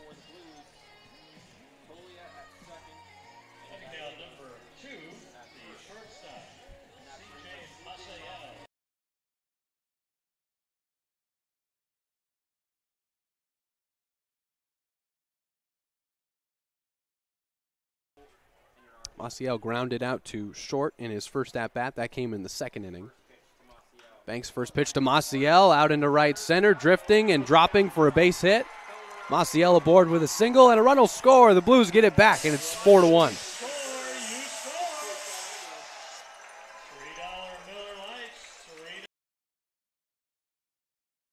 RBI single for Maciel. Blues get that run right back, and it's Cody Darcy's turn to hit with runners at the corners, and still 1 out in the bottom of the 5th. I almost ended this inning prematurely. Would have missed out on some action. RBI single for Maciel, brings in Tolia. Gallegos now at third, and here's Darcy. Reached on an E6 his first time, and then struck out swinging in the 4th. Facing Banks for the first time today. His first offering is smoke down the left field line and foul for strike 1.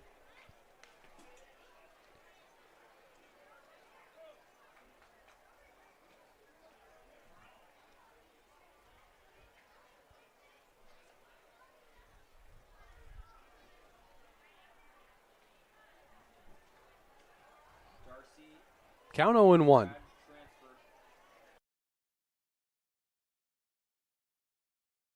Now 0-2.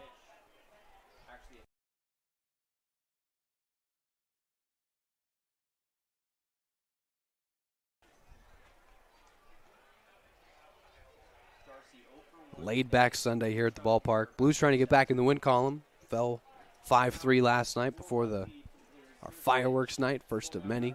Fouled off, and it's 0-2. If you missed the fireworks show, you can go back and watch the very end of Game 6 between the Blues and Mudcats. After that final out was recorded, we didn't do a post-game interview. Obviously, Blues lost, Took our time. About 10 minutes later, full-blown fireworks show. We hooked up our mixer to the PA system, and you heard Jim Siebert as if he was speaking through this microphone. You heard the incredibly well-fitting musical selections of Johnny Huber as this ball's flared out to right. Drifting, fair, now foul, and it'll drop for a foul ball, and the count remains the same, 0-2. So it was just a really cool idea that Johnny had to hook our mixer up, which only has me going through it right now, to our PA system. And you could clearly hear Jim, the music, the fireworks. I took a break from the mic, worked the camera. You probably saw why I'm not a cameraman, but I'm still trying to be. But we brought it to you live, and it was a lot of fun, especially here at the ballpark in person. Swung on and foul tipped. So Darcy stays alive, and the count's still 0-2. Banks just trying to set him down with one more strike. But Darcy staying alive with runners on first and third. Blues have gotten the lead back to 3 off a RBI single from Maciel. Both team with 3 hits. Got him swinging. Strikeout for Banks, and out number 2. Noah Clausen, who's 0 for 1 with a walk, stands in.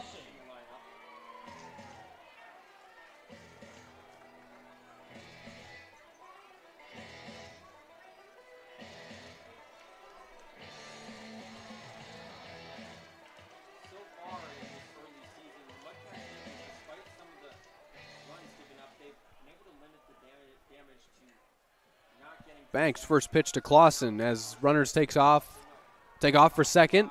Pop fly, shallow center. Who's going to catch it? Nobody. It falls. And 2 runs are going to score. Clausen finds himself at second. It was a pop fly in center. And it's 6-1. It was anybody's ball. Foster, DeSalle, Benavides, Garcia, anybody. And it drops. 2 runs are in to score. What a guy. Johnny Huber delivering a tennis ball. Tennis ball toss. Coming up in a few minutes. Or after the conclusion of this inning, I should say. Back to the top of the lineup and Jake Simons.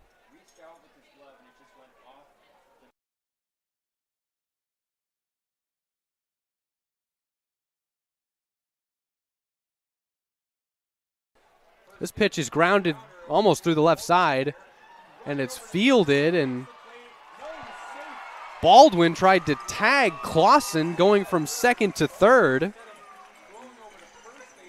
There was no third. Jones left third, and Baldwin fielded it. Tried to take it to third.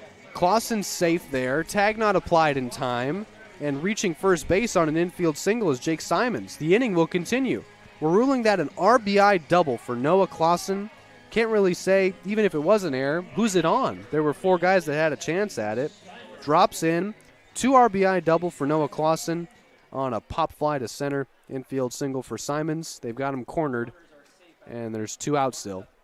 Blues have played 3 in the inning and now lead by 5, their largest of the day. Steinberger takes ball 1.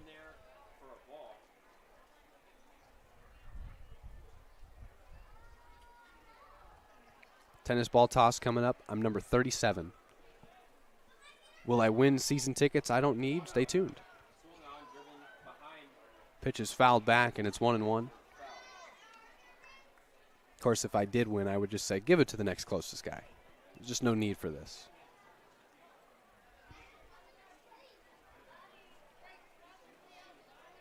Ball and a strike to count to Steinberger.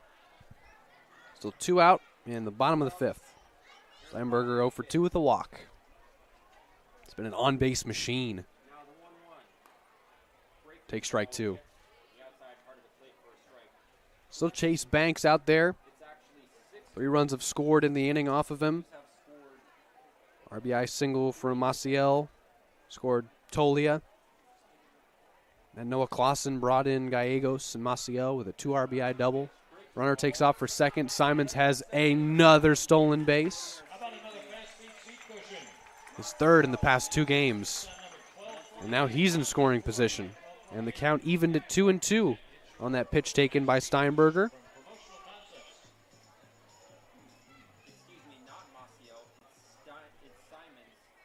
Here's Steinberger awaiting a 2-2 pitch from Banks.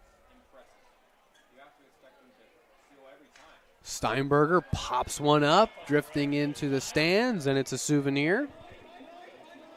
A free foul ball sponsored by Coastal Pediatric Dentistry. Last night we had no free foul ball sponsor, so anyone in the stands could go to our merchandise tent, lay down $50 in front of Brendan Fisher, and say, "I'd like to sponsor all the foul balls hit in the 5th inning." And that's just how it worked. It was actually a lot of fun.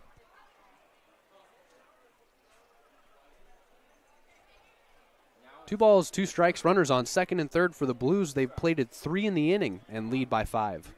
Banks, 2-strike pitch. Steinberger lines this one to first, caught by Garcia, side retired, and now it's the top of the 6th. Ooh, I would have missed a lot if I went with ending the inning after an out. Steinberger lines out to first, 5th inning over. Time for the tennis ball toss. Putting the mic down. Little Pat Benatar for you. Blue Streaming Network. We'll be right back.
Welcome back to Blues Baseball on the Blues Streaming Network. Rubber match of this weekend series between the Blues and Mudcats. Blues plate 3 in the bottom of the 5th after Mudcats got a run back in the top half. No one made the tennis ball toss. So an actual fan that needed them won their season tickets. And it's a pitching change for the Blues as well. Number 19, Cade Van Allen, a right-hander, sophomore at San Jose State, is going to make his debut. And this pitching change for the Blues is brought to you by First Five of San Luis Obispo County. So appreciate another sponsorship there. For more information on First Five of San Luis Obispo, California, check out first5slo.org. First Five SLO is dedicated to giving children the best possible start in life. Learn more at first5slo.org. Another pitching change for the Blues. Mentioned it would be a bullpen day, and it has continued to do so. A lot of debuts here. Here's the debut for Van Allen. Right-hander out of San Jose State facing Cole Santander.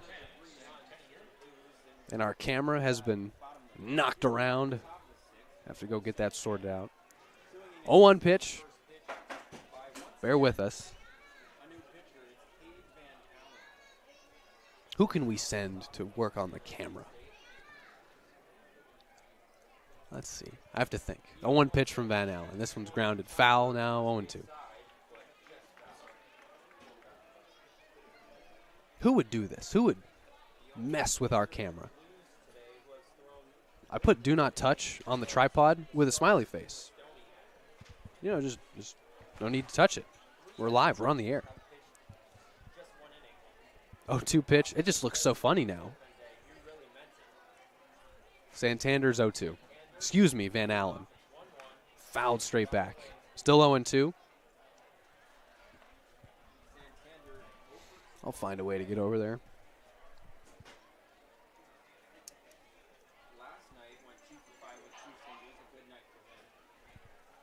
I just know no one wants to fill in and do play-by-play for a couple pitches.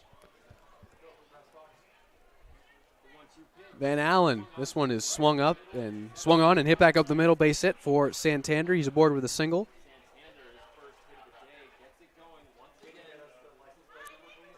Maybe a tennis ball hit the camera. Someone just threw it backwards and just knocked our camera. So it's a leadoff single against Van Allen for Santander, and now Lamley will stand in. Top of the 6th here in slow. Lamley 0 for 2. Cade Van Allen making his Blues debut. Inside, ball 1.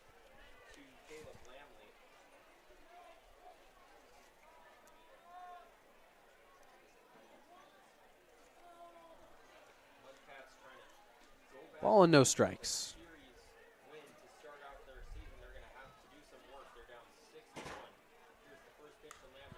Popped up, out of play, foul ball, Souvenir.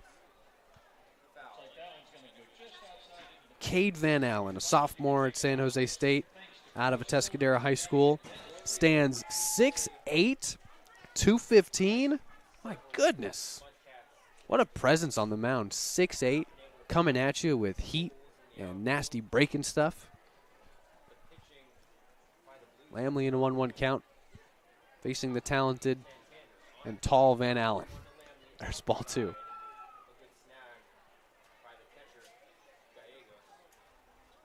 Bear with us for this half inning. Our camera has been messed around. Messed around with, knocked around, who knows? Could have been the wind, and I'm just blaming somebody that didn't do anything wrong. 2 balls and a strike. Van Allen set, and the pitch. This one is grounded to third, gloved by Darcy. Throw on to Maciel covering second, and that's the first out.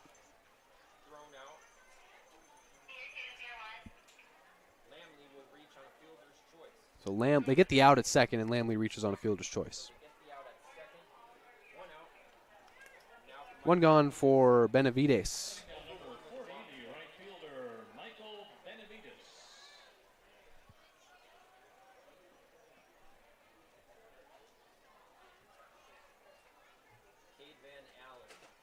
Van Allen's pitch in the dirt gets away, allowing Lamley to take second base, now in scoring position with 1 out.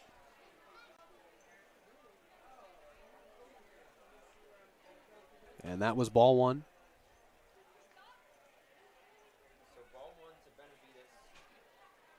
Benavides, a walk and a strikeout so far. Facing Van Allen for the first time today. In Cade's debut as a Blue. There's ball 2. Mudcats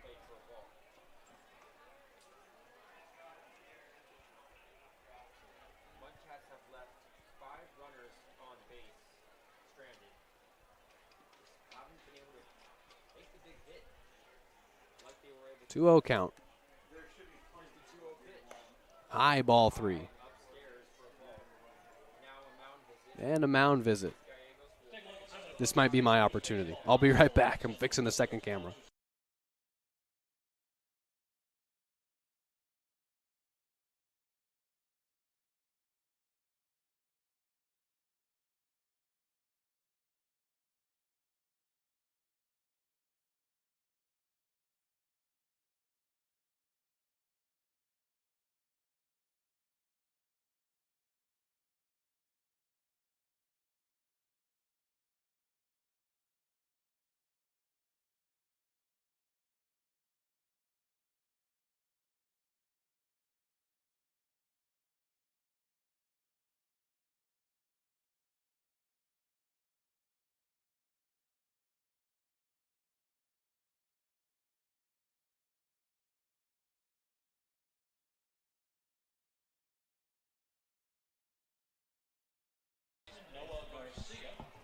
What did I miss? Ball 4. That's it. Benavides. Saved it first with a walk. Men on first and second now. And Van Allen delivers strike 1 to Garcia. That looks a little better. I rushed it. I think that'll get it done. Van Allen's 0-1 pitch to Garcia. Another healthy hack. This one eats up Darcy at third. And everybody's safe.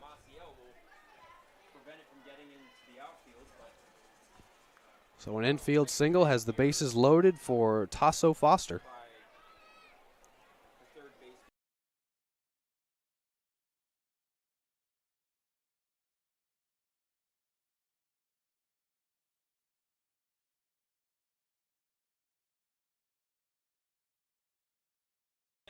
Now a meeting on the mound.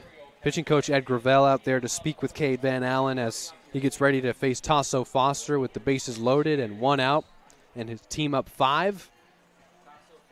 It's a quick meeting.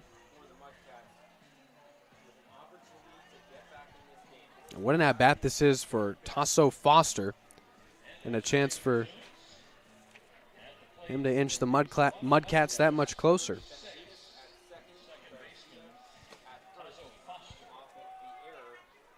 Santander singled to lead off the inning, then was out at second as Lamley reached on a fielder's choice. Benavides walked and Garcia just had an infield single, allow him to reach first safely, and the first pitch to Foster is in there. Bases full of Mudcats, and Van Allen with his first test out of the pen in a Blues uniform. The 6'8 right-hander, 0-1 pitch. Swung on and missed. Still 1 out, and that's the big factor here. Obviously, double play would end the inning.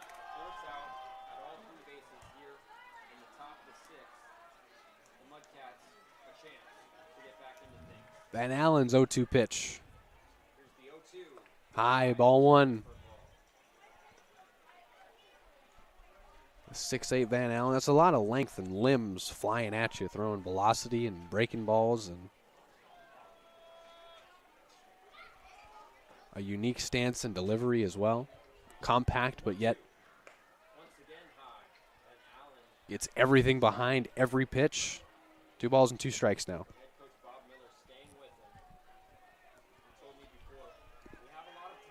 Of course, the Blues are warming someone in the pen. His bullpen game. Breaking ball, misses ball 3. And they're loaded with nowhere to put him. count full against Foster, and then Allen tried to induce a swing with that breaking ball, and instead, as the count worked full, Just didn't have any experience for the Blues or did not have much experience in college. payoff pitch on its way from Van Allen to Foster with the bases loaded. Ball 4, run is in on a walk. Walk and a run. The Mudcats It's 6-2. convert here in the top of the sixth. It's Lamley coming home to score. And 5 consecutive Mudcats have reached. It's going to be an RBI walk for Foster. And here's Jaden Jones, who homered in last night's ballgame. And it's just who you want up to the plate. Jaden Jones, who's started off his season well for the Mudcats. What a night he had. Absolute bomb to left. Gave his team a 3-1 lead, which they would never relinquish. Scored a run off of the RBI single from Cassell. Had a single back in the fifth.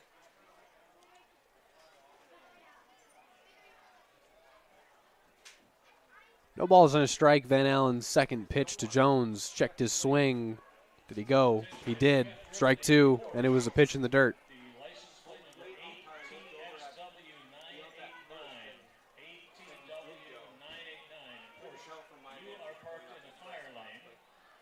Regardless, it's 0-2 with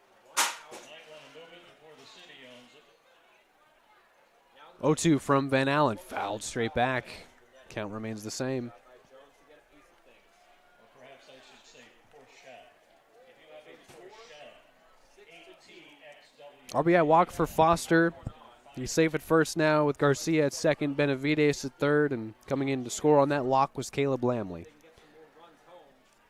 Tying run at the plate. 0-2 pitch from Van Allen. Breaking ball. Got him looking. That was a beautiful pitch.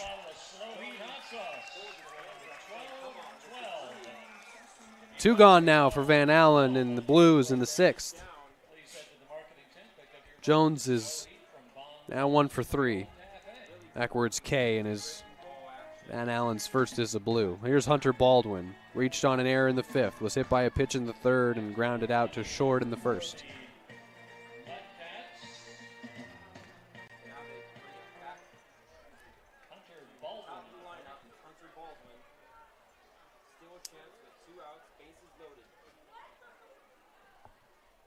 Baldwin stands in to face Van Allen. Cade's pitch misses, ball 1. You can just hear the snap of Gallegos' glove when Van Allen's delivering. You can hear it all the way up here. Violent stuff. And that might have been off speed. 1-0 pitch on its way. Baldwin pops this one up. Right side, Tolia giving it a look, giving chase, makes the catch. And Van Allen gets out of the jam. Mudcats leave him loaded. They played a run on a walk, and it's still 6-4. Bottom 6 coming up. Blues Bats. When we come back on the Blues streaming network, let's see who's due up.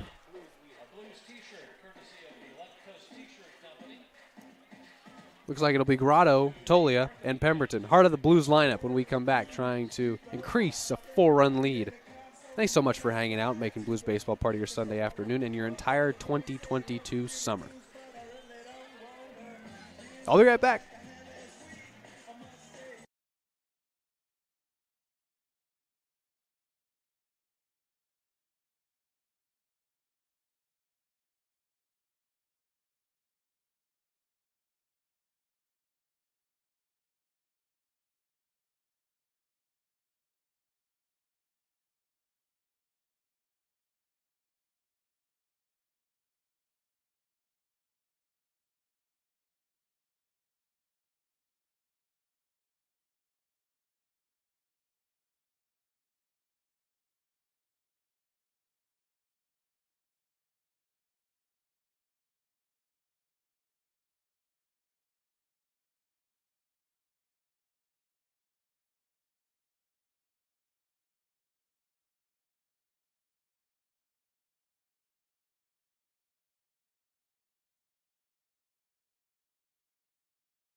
Here's Grotto in the bottom of the 6th.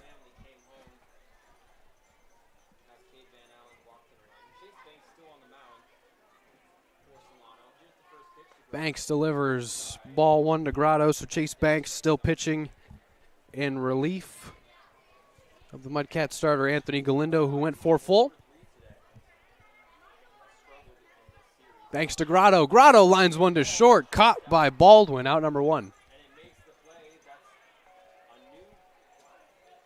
Grotto just keeps lining out. I mean, hard hit balls to this infield, but can't catch a break. Hits it to Baldwin, who did have to extend that glove a fair amount to make the catch. So Grotto retired and is 0 for his last 9. Is this going to start something? Are we going to get a curse of the post-game interview? Why am I feeling that? Grotto, we interviewed him after he had 2 RBIs in his debut. Since then, he's 0 for 9. I feel like I'm guilty of something. Tolia out to right. Joking, of course, but Tolia flies out to right. That's out number 2. We'll have to keep an eye on how everyone plays after we get them on the post-game show. We were going to do, if the Blues hang on and win, we were going to do one. We were doing a post-game interview, sure. Who would it be right now? I mean, Maciel, RBI single, Clausen, 2 RBI double, Pemberton, RBI triple. Who do we want to affect the least? Here's Pemberton now, swung on and missed. No, we're just having fun here. 2 gone, bottom 6. Grotto and Tolia retired back-to-back. Here's Pemberton, no one on and 2 out in a 4-run ball game. Banks delivers in the dirt, ball 1. Picturesque day. Temperatures in the high 70s. A little humidity, as mentioned before. Slight breeze, making it feel like we're actually at a luau, let alone the music and outstanding barbecue provided by Old Slow Barbecue. That's a nice pitch in there for a strike. Now 1-2 the count on Luke Pemberton. And with that, we give a shout-out to Old San Luis Barbecue, one of our many generous sponsors. Santa Maria-style barbecue and local craft beer at every Blues game. We thank Old Slow Barbecue. There's a grounder foul, and it's 1-2 still on Luke Pemberton. Old Slow Barbecue. You got to get the tri-tip sandwich. You just have to try it. Outstanding. They have a good veggie burger as well. A lot of options here at Sinsheimer Stadium. Whatever suits your fancy. Craft beer, craft barbecue, a taco truck. Ball and 2 strikes. Fouled off. Now I am starving. I was fine for the first 6. Now I can't stop thinking about food. Ball and 2 strikes. Pemberton RBI triple in the 2nd. I got the scoring started for the Blues. Followed that up with a single in the 3rd and flew out to center. And is that bad in the 5th?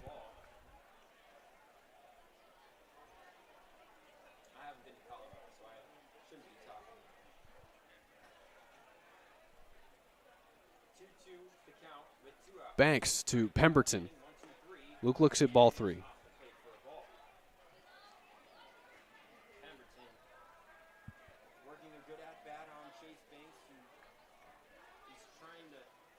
Payoff pitch on its way.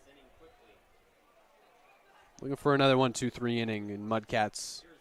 Pitching in this one. Swung on and missed in the dirt. Drop 3rd strike. Throw on to 1st will complete that. Oh, it won't. The throw gets away. Pemberton with a chance to take 2nd. The throw in time to get him. Man, that could have been something.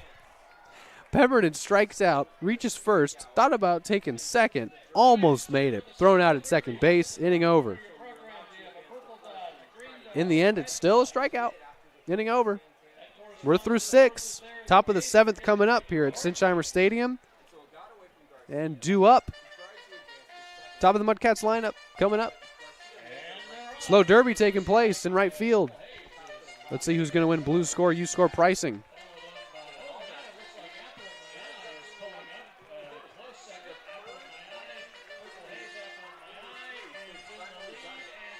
And if you've got a red dot on your program here at the stadium, you just won Blue Score, U Score pricing for the rest of the 7th inning. Half off Miller Lite and Fabulous wine. Enjoy if you're here. If not, enjoy whatever beverage you're choosing as you watch on the Blue Streaming Network. Thanks so much for making us a part of your Sunday afternoon.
And Kenny DeSalle stands in to lead off the 7th inning for the Mudcats.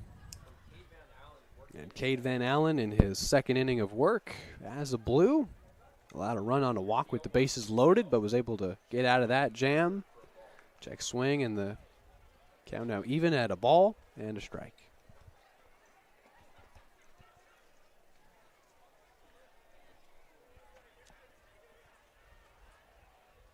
Van Allen's 1-1. Swung on and missed. Looking for a much cleaner inning. Excuse me. Got a strikeout looking on Hunter Baldwin. Or a pop out, excuse me. Baldwin popped out to third. There it is. First. There's ball 2 as that pitch was elevated.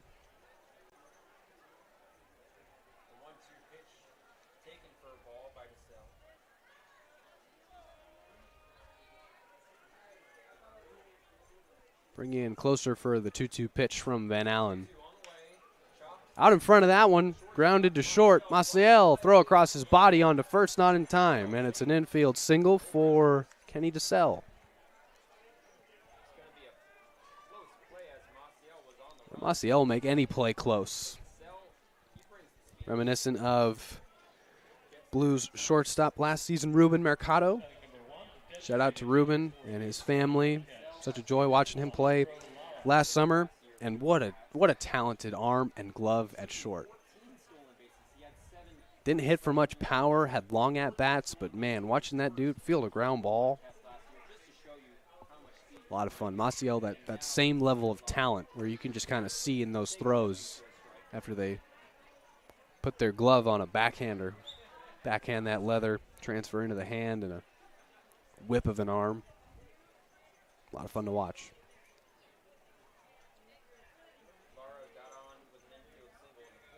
Van Allen's 0-1.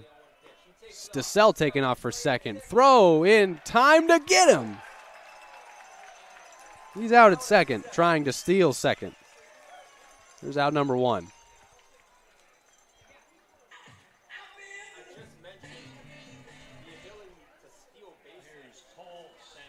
Now Santander.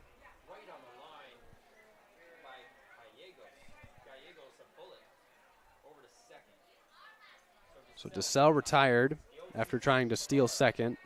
Got him looking. It's actually, excuse me, Hondo Lara who just struck out looking, and now it's Santander. I believe. Oof, I might be wrong again.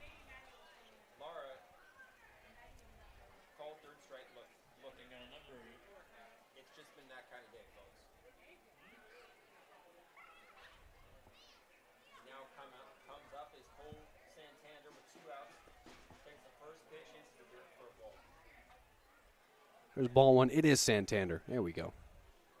Just wanted to get that clarified. Bring in closer. Van Allen versus Santander. 2 outs. Top 7. DeSalle single to lead off the inning. Tried to steal second. This is flared out to right center. And giving chase is Simmons, but it drops for extra bases. And it's a double for Santander, his second hit, and he's in scoring position with 2 out. Hondo Lara was the man that struck out looking. Now Santander doubles. He's safe at second. And here's Caleb Lamley. Well, I was complimenting the Mudcats jerseys earlier. I can't see the jersey numbers. There's just no way to make it out. And they're like bright red, like their helmets. There's just no way.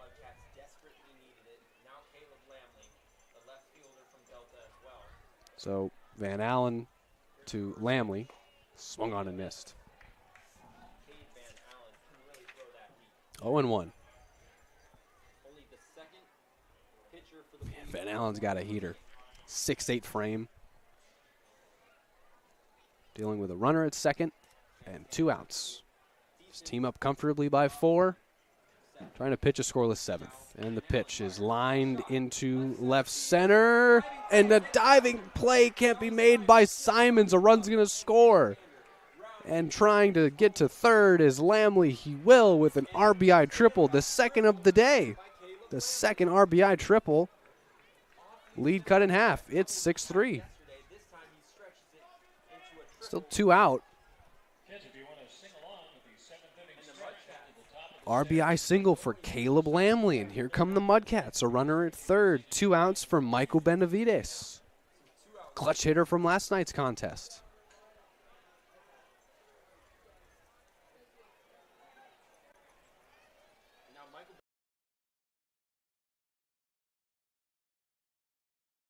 Van Allen's first pitch to Benavides is in for a strike.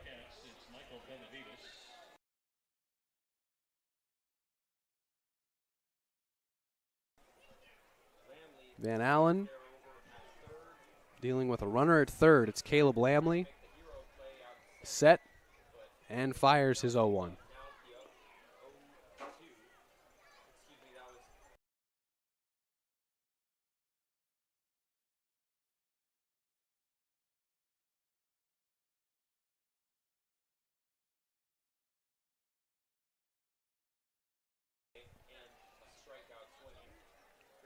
Lamley at third, the pitch to Benavides. Thought he might have taken a strike. Instead, it's ball 2.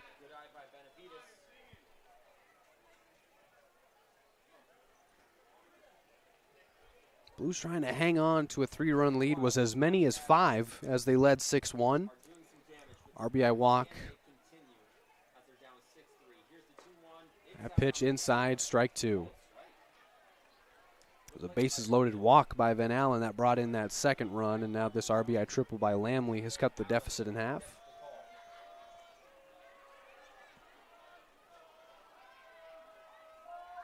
Every game this season between the Blues and their opponents, there's been at least 8 runs scored combined. A pitch in the dirt, ball 3, count full. A lot of scoring. And the Mudcats trying to supply a bit more. Won 5-3 last night as the Blues scored left over 10 runners on base. And the Mudcats danced around a few bases loaded jams. There's a ball hit to center, and coming on to make the catch is Simons, and inning over. So Van Allen gives up another run on an RBI triple by Caleb Lamley, but ultimately gets out of the jam. And 6-3 is our score. The Blues will try and get that run back in the bottom of the 7th. We'll sing a little Take Me Out to the Ball Game, get you situated, correct my scorebook, and I'll be right back with you. Thanks so much for hanging out and making Blues baseball a part of your Sunday afternoon.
Gallego stands in to lead off the bottom of the 7th for the Blues, leading 6-3 over the Solano Mudcats of the CCL North. This is the rubber match between the two teams, a 3-game weekend series. Blues trying to win a 3-game series against the Mudcats for a second consecutive season.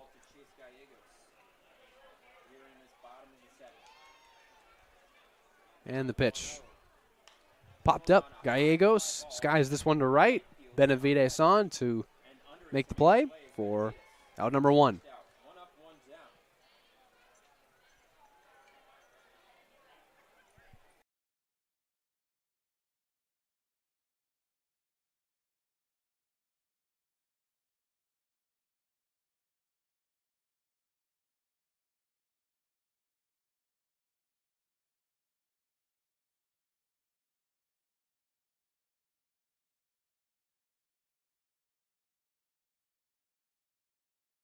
This pitch is jammed and popped up on the infield and caught by Baldwin for the second out. Very quick. 2 outs for the Blues here in the bottom of the 7th. Maciel pops out to short. Still Chase Banks in pitching for the Mudcats.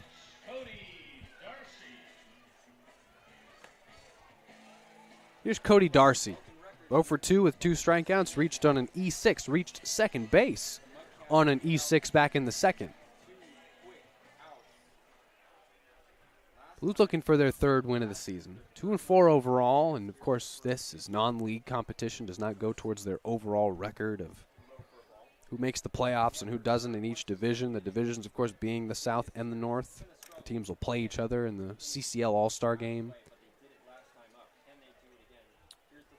That's popped up again by Darcy into right. Benavides makes the catch. It is a quick 1-2-3 bottom of the 7th for the Blues. They lead 6-3 as we head to the 8th.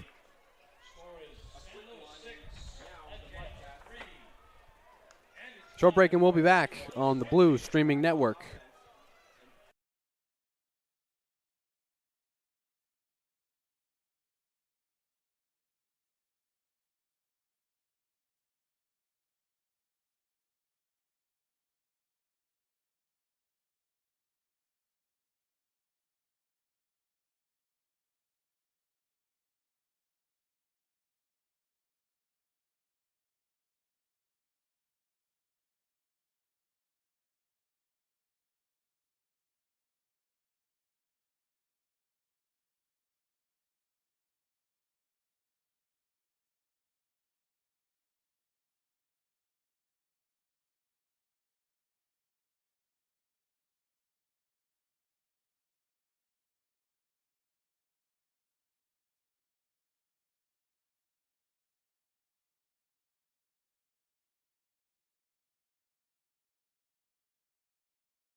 Top of the 5th underway. Pitching change for the Blues as Foster McDonald comes in, likely to get a 6-out save here being asked by the Blues pitching staff on his way to Lincoln Trail College. McDonald will Try and get the final 6 here and protect a 3-run lead for the Blues. This pitching change is brought to you by First 5 of San Luis Obispo County. 90%. Did you know that 90% of a child's brain develops in those first 5 years? Very formative 5 years. That's why First 5 San Luis Obispo County is dedicated to giving children the best possible start to life. Learn more at first5slo.org. Ball 1 for McDonald, and the pitch now to Noah Garcia. That's in there for a strike. Of course, Garcia, we mentioned earlier, big Warriors fan. Big night for him and his ball club, trying to tie the NBA Finals against the Boston Celtics in Game 2. I think they'll do it. I think it'll be a close game. I think Boston does play better on the road, seemingly.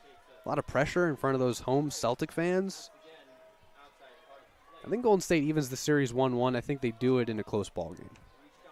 Whatever Boston is, plus, what is it, 3.5, 4.5? I do like them to cover, but I like Golden State to win. That pitch gets away, and the count 2-2. That updated for you. Foster McDonald, third appearance for the Blues, this one in relief. 2 relief appearances and a start for Foster. Facing Garcia, this one is slapped to short. Maciel fields, throws across his body over to first, out number 1. 6-3 on the ground out for Garcia, who's now 1 for 4. And here's Tasso Foster. He had that RBI walk in the 6th with the bases loaded. That made it 6-3. Batting now for the Red Mudcats. Going to be a freshman. Number 6, Tasso Foster. At Lincoln Trail College from Huntington, Indiana. He's come a long way. First pitch popped up right side. Tolia and foul ground makes the catch. 1 pitch and 1 out to Foster for McDonald. Making quick work of the Mudcats here in the 8th. And for the Mudcats in the bottom of the 7th, that was just the 4th. Oh, excuse me. 5th 1-2-3 inning in these 3 games now. Pitching staff and their bullpen, especially Chase Banks, has really settled in. McDonald delivers strike 1 as he looks settled in as well. McDonald out of Huntington, Indiana. About 3 hours north of Bloomington. 0-1 pitch. This one is grounded to third. Darcy Fields throws to first. And a 1-2-3 inning for Foster McDonald. Quick work of the Mudcats in the top of the 8th. Bottom half coming up. McDonald sets him down. 1-2-3, Garcia, Foster, and Jones. And now to the bottom of the 8th. It'll be Noah Clausen, Jake Simons, and Evan Steinberger for the Blues, barring pinch hitters. When we come back, it'll still be Chase Banks on the mound for the Mudcats as well. Blues are going to try and tack on some insurance. Appreciate you hanging out with us. Approaching 2.5 hours of live game time. We've given birthday shout-outs. Happy birthday, Colin. Colin Ryan's 22nd birthday, our director over at Beer One, best in the business.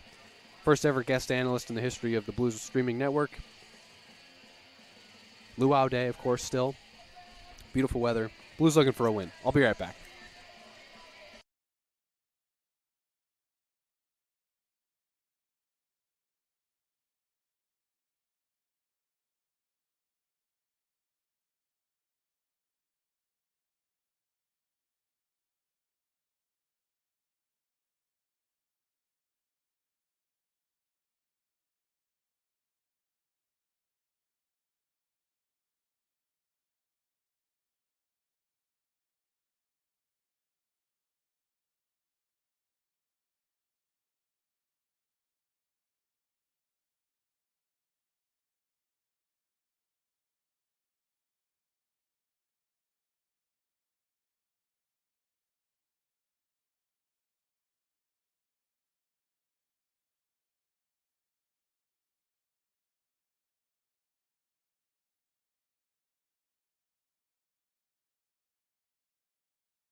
Pitch hitter for the Blues in for Noah Clausen is Jojo Cabreros.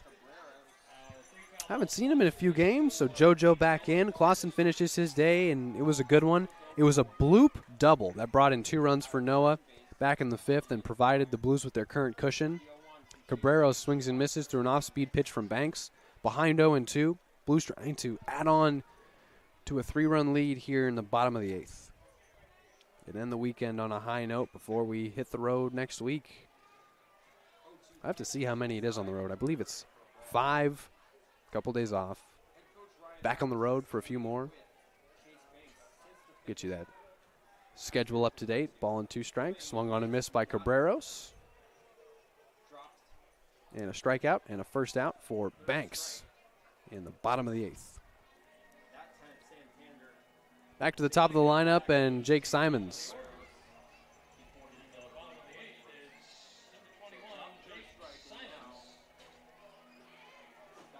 Simons with a single walk, and he's been hit by a pitch. A couple stolen bases for him in this one. 4 stolen bases in his last 2 games. Facing Banks again, and he takes ball 1.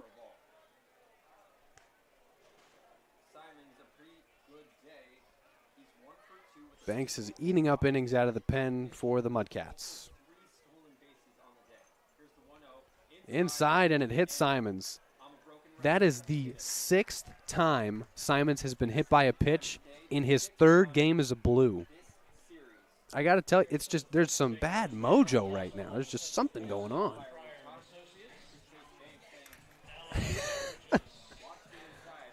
It's awful. It is because, I mean, man.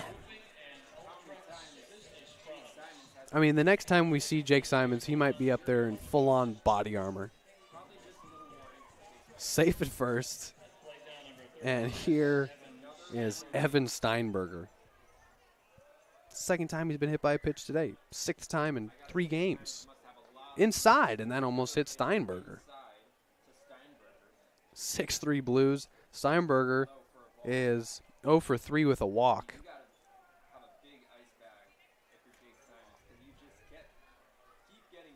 Ball and no strikes to Steinberger. That misses with ball 2. 1 gone, bottom 8. Steinberger's been hit by a pitch again. Poor guy. Maybe we interview him. That'd be fun.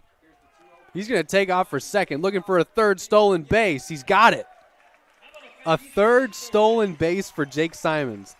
In this game alone, he's been hit by a pitch 3 times and stolen. Excuse me. Oh, he's been hit by a pitch twice. Excuse me. He's been hit by a pitch twice and stolen 3 bases. Wow. And the count is 3-0 on Evan Steinberger. Simons has a single as well. And the pitch. Popped up and playable for the entire left side. It'll be Baldwin to field it and catch it for out number 2. Simons safe at second with another stolen base. His 5th stolen base in 2 games. Showing that speed and the ability to be a spark plug at the top of this lineup and just supply the entire Blues batting order with energy and setting the tone. That's smoked out to left, carrying well, going back. It is off the wall. Grotto has extra bases and another RBI. An RBI double for Grotto. And he's safe at second. He's broken out of that slump.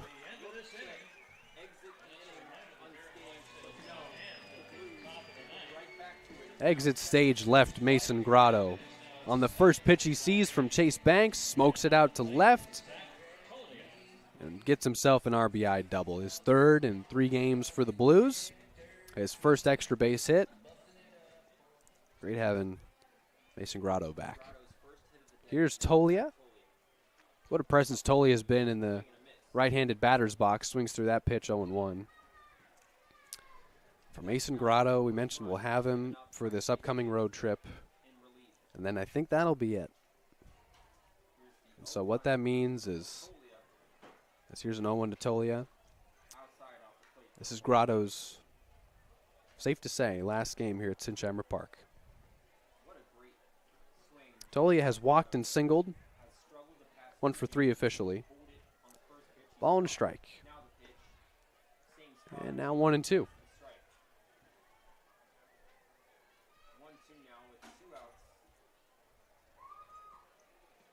Grotto safe at second after bringing in that 7th run for the Blues. This one is slapped to third. Jones gloves, throws to first to end the inning. We head to the 9th. 3 more outs for the Blues to get. Grotto gives them 1 more insurance run. Tolia grounds out to third to end the inning. Grotto gets himself another RBI. In his career with the Blues, it's his 47th RBI. It's regular season and playoffs. To the 9th we go. Blues by 4, looking for 3 outs. And it's still, might be another pitching change here. We'll introduce you to the new right-hander when we come back on the Blues Streaming Network.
Top of the 9th underway.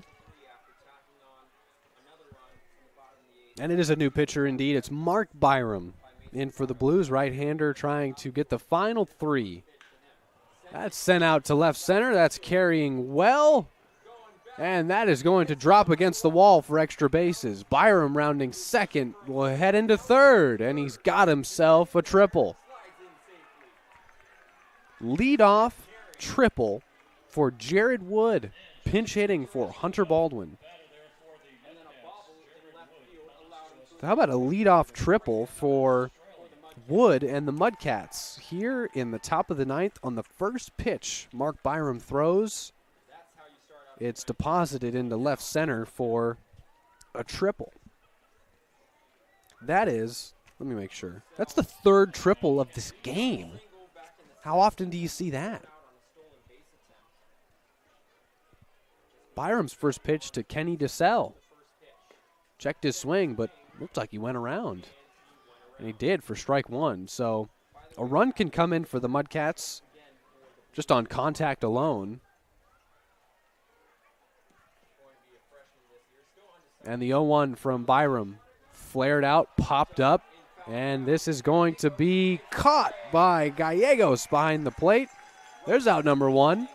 And that run will stay put at third because of it.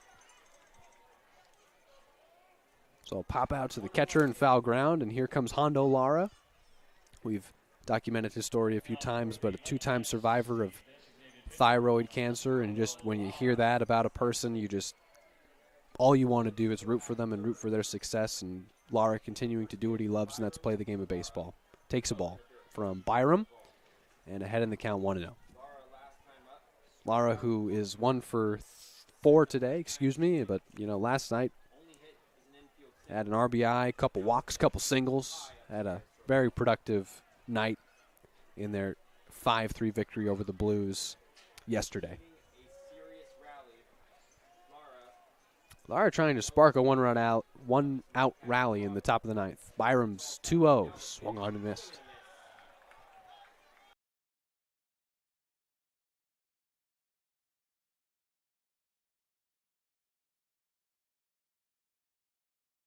Two-run on its way to Hondo Lara. Byram in the dirt ball 3.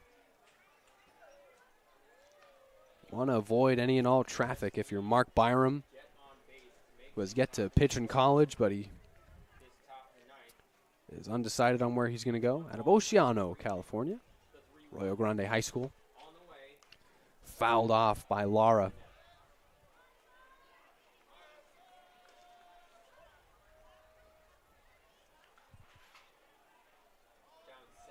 Payoff pitch on its way.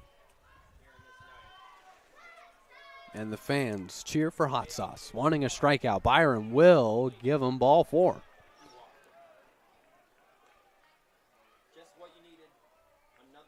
Another base runner for the Mudcats here in the top of the ninth. And in steps Cole Santander.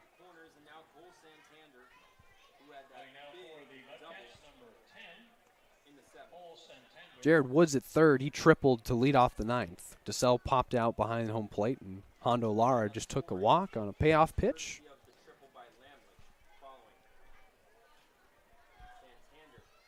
So Byram set to pitch to Santander, trying to dance around runners at the corners with 1 out, and his team ahead by 4. Out to left, and that'll be caught on a line by Grotto, and a run's going to score. Blues will trade an out for a run right now, and they get it. Out number 2, run scores from third. It's 7-4. RBI sac fly for Cole Santander to left. And the last chance for the Mudcats is Caleb Lamley.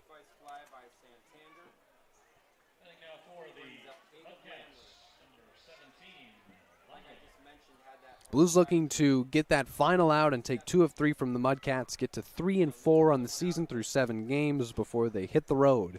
Face the MLB Academy Barons and the Humboldt Crabs. Byram's first pitch to Lamley. It's a breaking ball, missing high, throw to first, and gets away from Tolia momentarily, but he'll retrieve it, and in the end, it's all just ball 1. Gonna hit the road with the Blues. Started the season on the road last year. Came home and got to experience how special of a place this is and how special of a venue it is. Nice to just start the first 7 games at home, get comfortable, find a rhythm, and give these players that are only with the ball club temporarily a chance to soak in the environment and just how special it is here.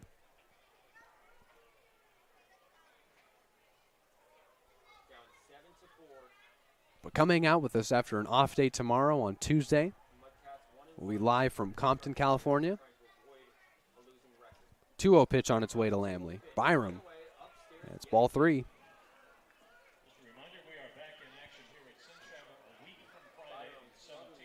Thank you, Jim. So a week from Friday, June 17th, is when we're back here at Sinsheimer Park. But again, we'll have every road game for you. So don't sleep on the Blues. Come hang out. Come tune in. We've become a part of your daily routine at this point. We're not going anywhere. Take an off day tomorrow. Be back to hang out on Tuesday. There's ball 4 to Lamley. And in the process, the Mudcats are bringing the tying run to the plate in the form of Michael Benavides. And he had the biggest swing of the Mudcats season so far last night. Ed Gravel out to have a few words with Lamley. Second walk of the ninth. It's a quick one from Coach Gravel. Again, just wanting to probably settle down Byram. Have him get a little more time, chance to get a breather. And have some dealing with a little command issue, but trying to settle back in and retire Benavides. It was 2 RBI triple, won the game for the Mudcats in the 8th inning last night. Mudcats with the tying run at the plate.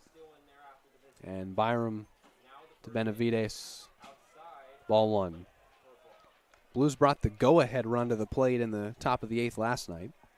Unable to, in the bottom of the 9th, unable to cash it in. Fell 5-3. And Byram's 1-0 pitch on its way. Swung on and missed. And Benavides was trying to tie the ball game with that one swing.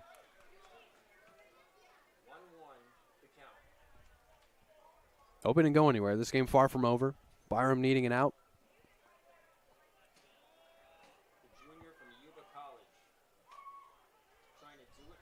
Two gone. Bottom 9. Byram's 1-1 pitch.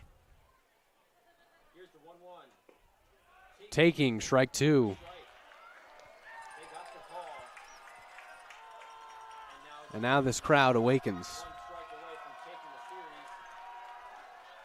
They've never wanted hot sauce more in their lives. A ball and 2 strikes on Benavides. Byram set. His 2-strike pitch. A breaking ball that slipped out of his hand, and it's 2-2.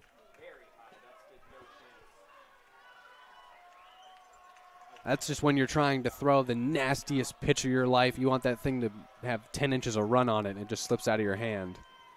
Again with the 2-2. This is lined into center field. Gloved by Maciel. Throw to first. Out. Game over. And Benavides is lost. Game over. Oh, my goodness. Our first base umpire just threw out. What's the point in ejecting somebody when the game's over? At least that's the motion that was made. Looked like he just threw out the first base coach. Game over. 7-4 the final. Blues win and take 2 of 3 from the Solano Mudcats. Well, the Mudcats, yeah, certainly upset with the call down at first. It was taking a while for the first base umpire to make a ruling on whether or not Benavides was out. And after all is said and done, 7-4 the final. Mudcats are going to leave San Luis Obispo. Took a game from the Blues last night. Hey, they won on firework night, which props to them. If you were going to tell me they won a game this weekend, I would not have picked last night, but they did in front of 1,600 people. But the Blues emerged victorious in Game 3, 7-4 the final. And again, this is our final home game for about 12 days. We're going to hang out on the road for a little bit. It starts on Tuesday at 6 in Compton from the MLB Academy, where we'll face the Barons for 2. Oh, my goodness. Hold on just a second. Now you've got my attention. What in the world is happening? I think that the umpires are going to get together, and is there a chance they rule that this game is not over?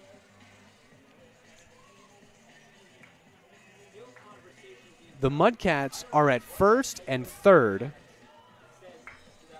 and waiting to stand in and get an at-bat is Noah Garcia.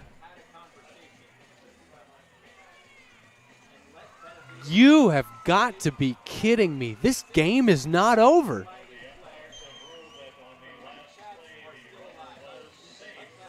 Oh, my goodness.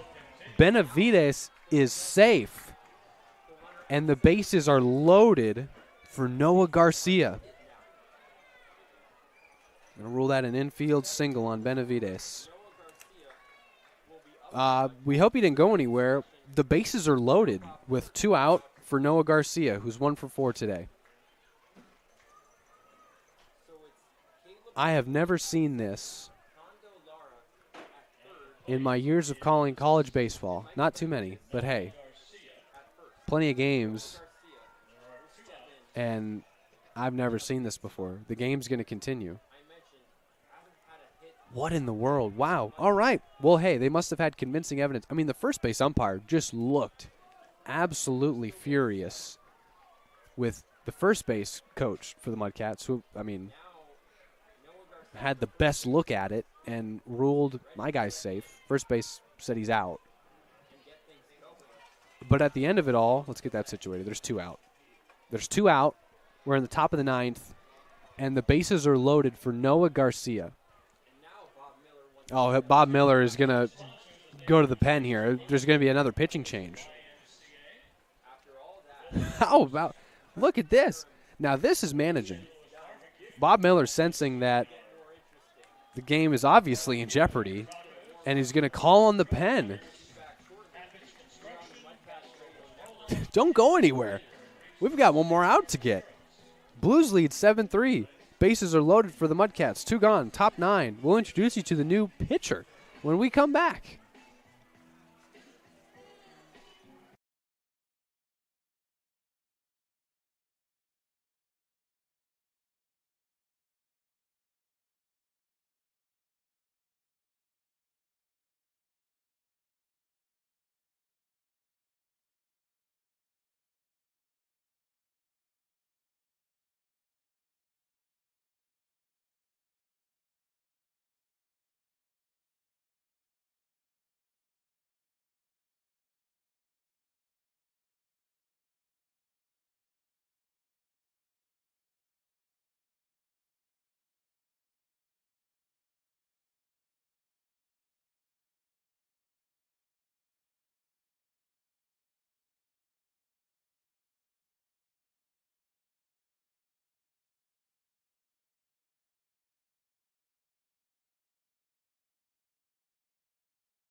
Kevin Lyons is in to get a 1-out save with the bases full of Mudcats. Hondo Lara is at third. Caleb Lamley is at second. And Michael Benavides, after initially being ruled out at first base on an infield play that was close, hit a ball to short. Maciel fielded, threw on to first. Benavides was ruled out for a few minutes. The umpires got together, ruled that the throw, and allowed Tolia, or forced Tolia to step off the bag. Benavides is safe at first. The bases are loaded. Kevin Lyons is in to face Noah Garcia. This one is grounded to second. Lyons is going to have to cover first. And he didn't throw. No one, Clausen didn't, Cabreros didn't throw to first.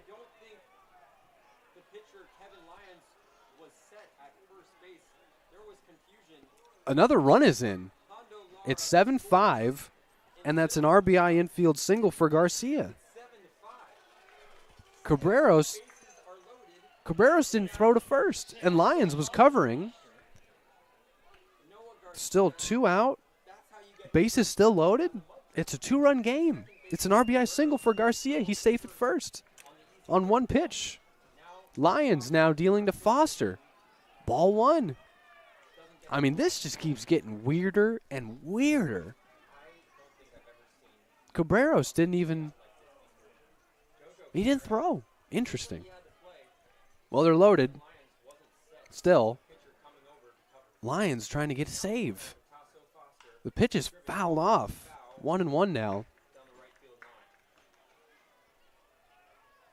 Well, I'll tell you, I hope you didn't go anywhere. This game is far from over.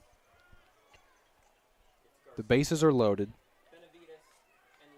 There's been 2 outs for 3 consecutive at-bats.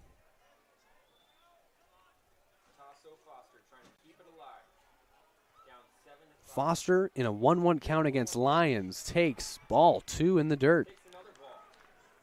Kevin Lyons has been put in every possible situation a pitcher could be put in. He started opening night. He's come in relief a couple times just to pitch in the middle of innings, get 3-6 outs. And now he's in to get a one-out save. And the 2-1 pitch onto Foster with the bases loaded is popped up and out of play. A souvenir for the fans that have stuck around thinking that the game was over, but they had to stick around because apparently it's not. We're still in the top of the ninth.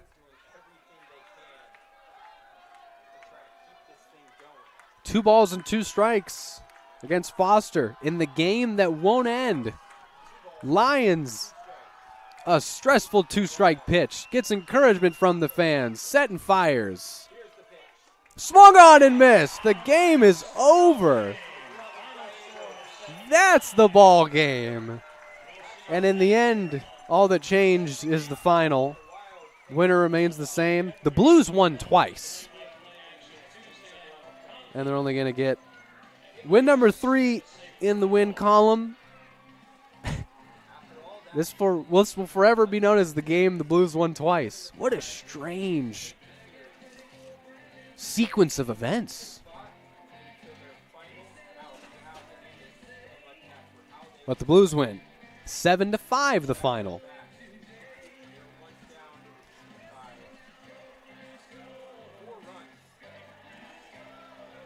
Game over. Blues win. What a crazy game.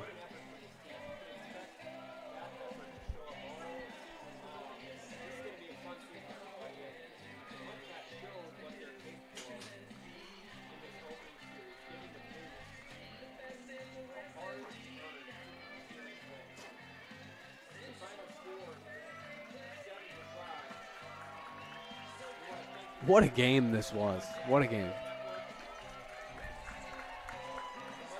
First, it looked like they win by 4, then by 3, and then we all kind of started to sweat when it was 7-5. In the end, the Blues emerged victorious.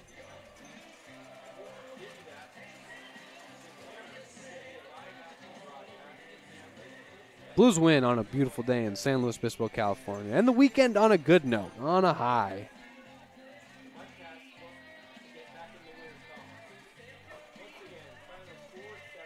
Well, see something new every day. Baseball is a beautifully mysterious sport.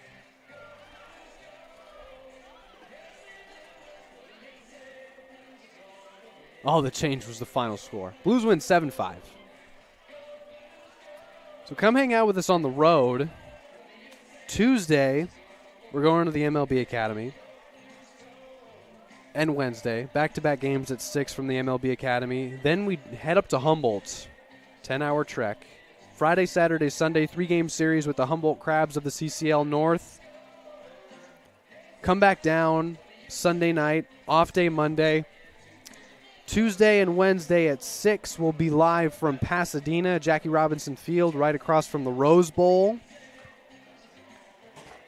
And then we're back on the 17th, June 17th, Friday at 6. We welcome the Conejo Oaks into town.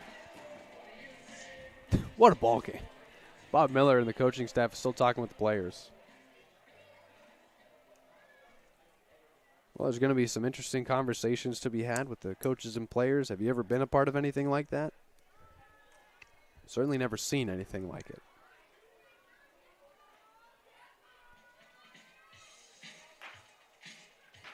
Blues win and the final 7-5.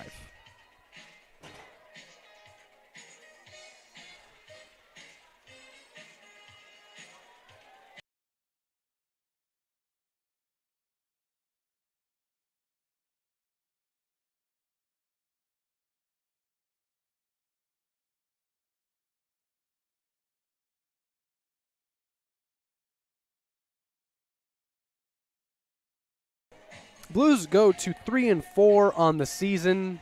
Game's over. And we're going to hit the road. Off day tomorrow. Come hang out with us from the MLB Academy in Compton, California on the Blues Streaming Network. We'll have it for you live. For our entire press box and the entire Blues staff, our GM Adam Stowe joined us in the third and top of the fourth. Such a pleasure to always talk to him. Happy birthday, Colin Ryan. Colin turned 22 today. Our director over at Beer One. Special thanks to Johnny Huber for supplying the excellent tunes throughout each and every ball game. PA announcer Jim Siebert. And how about a shout-out to Jonah Krell, Solano Mudcats broadcaster, a class act, hanging out with us in the press box this whole weekend. And just an absolute pleasure. Fun 3-game series. Blues take 2 of 3 from the Mudcats, advance to 3-4 on the season. About a 36-hour break. We'll be back with you 6 o'clock from Compton on Tuesday night. Thanks so much for hanging out and making us a part of your weekend. We'll talk to you Tuesday.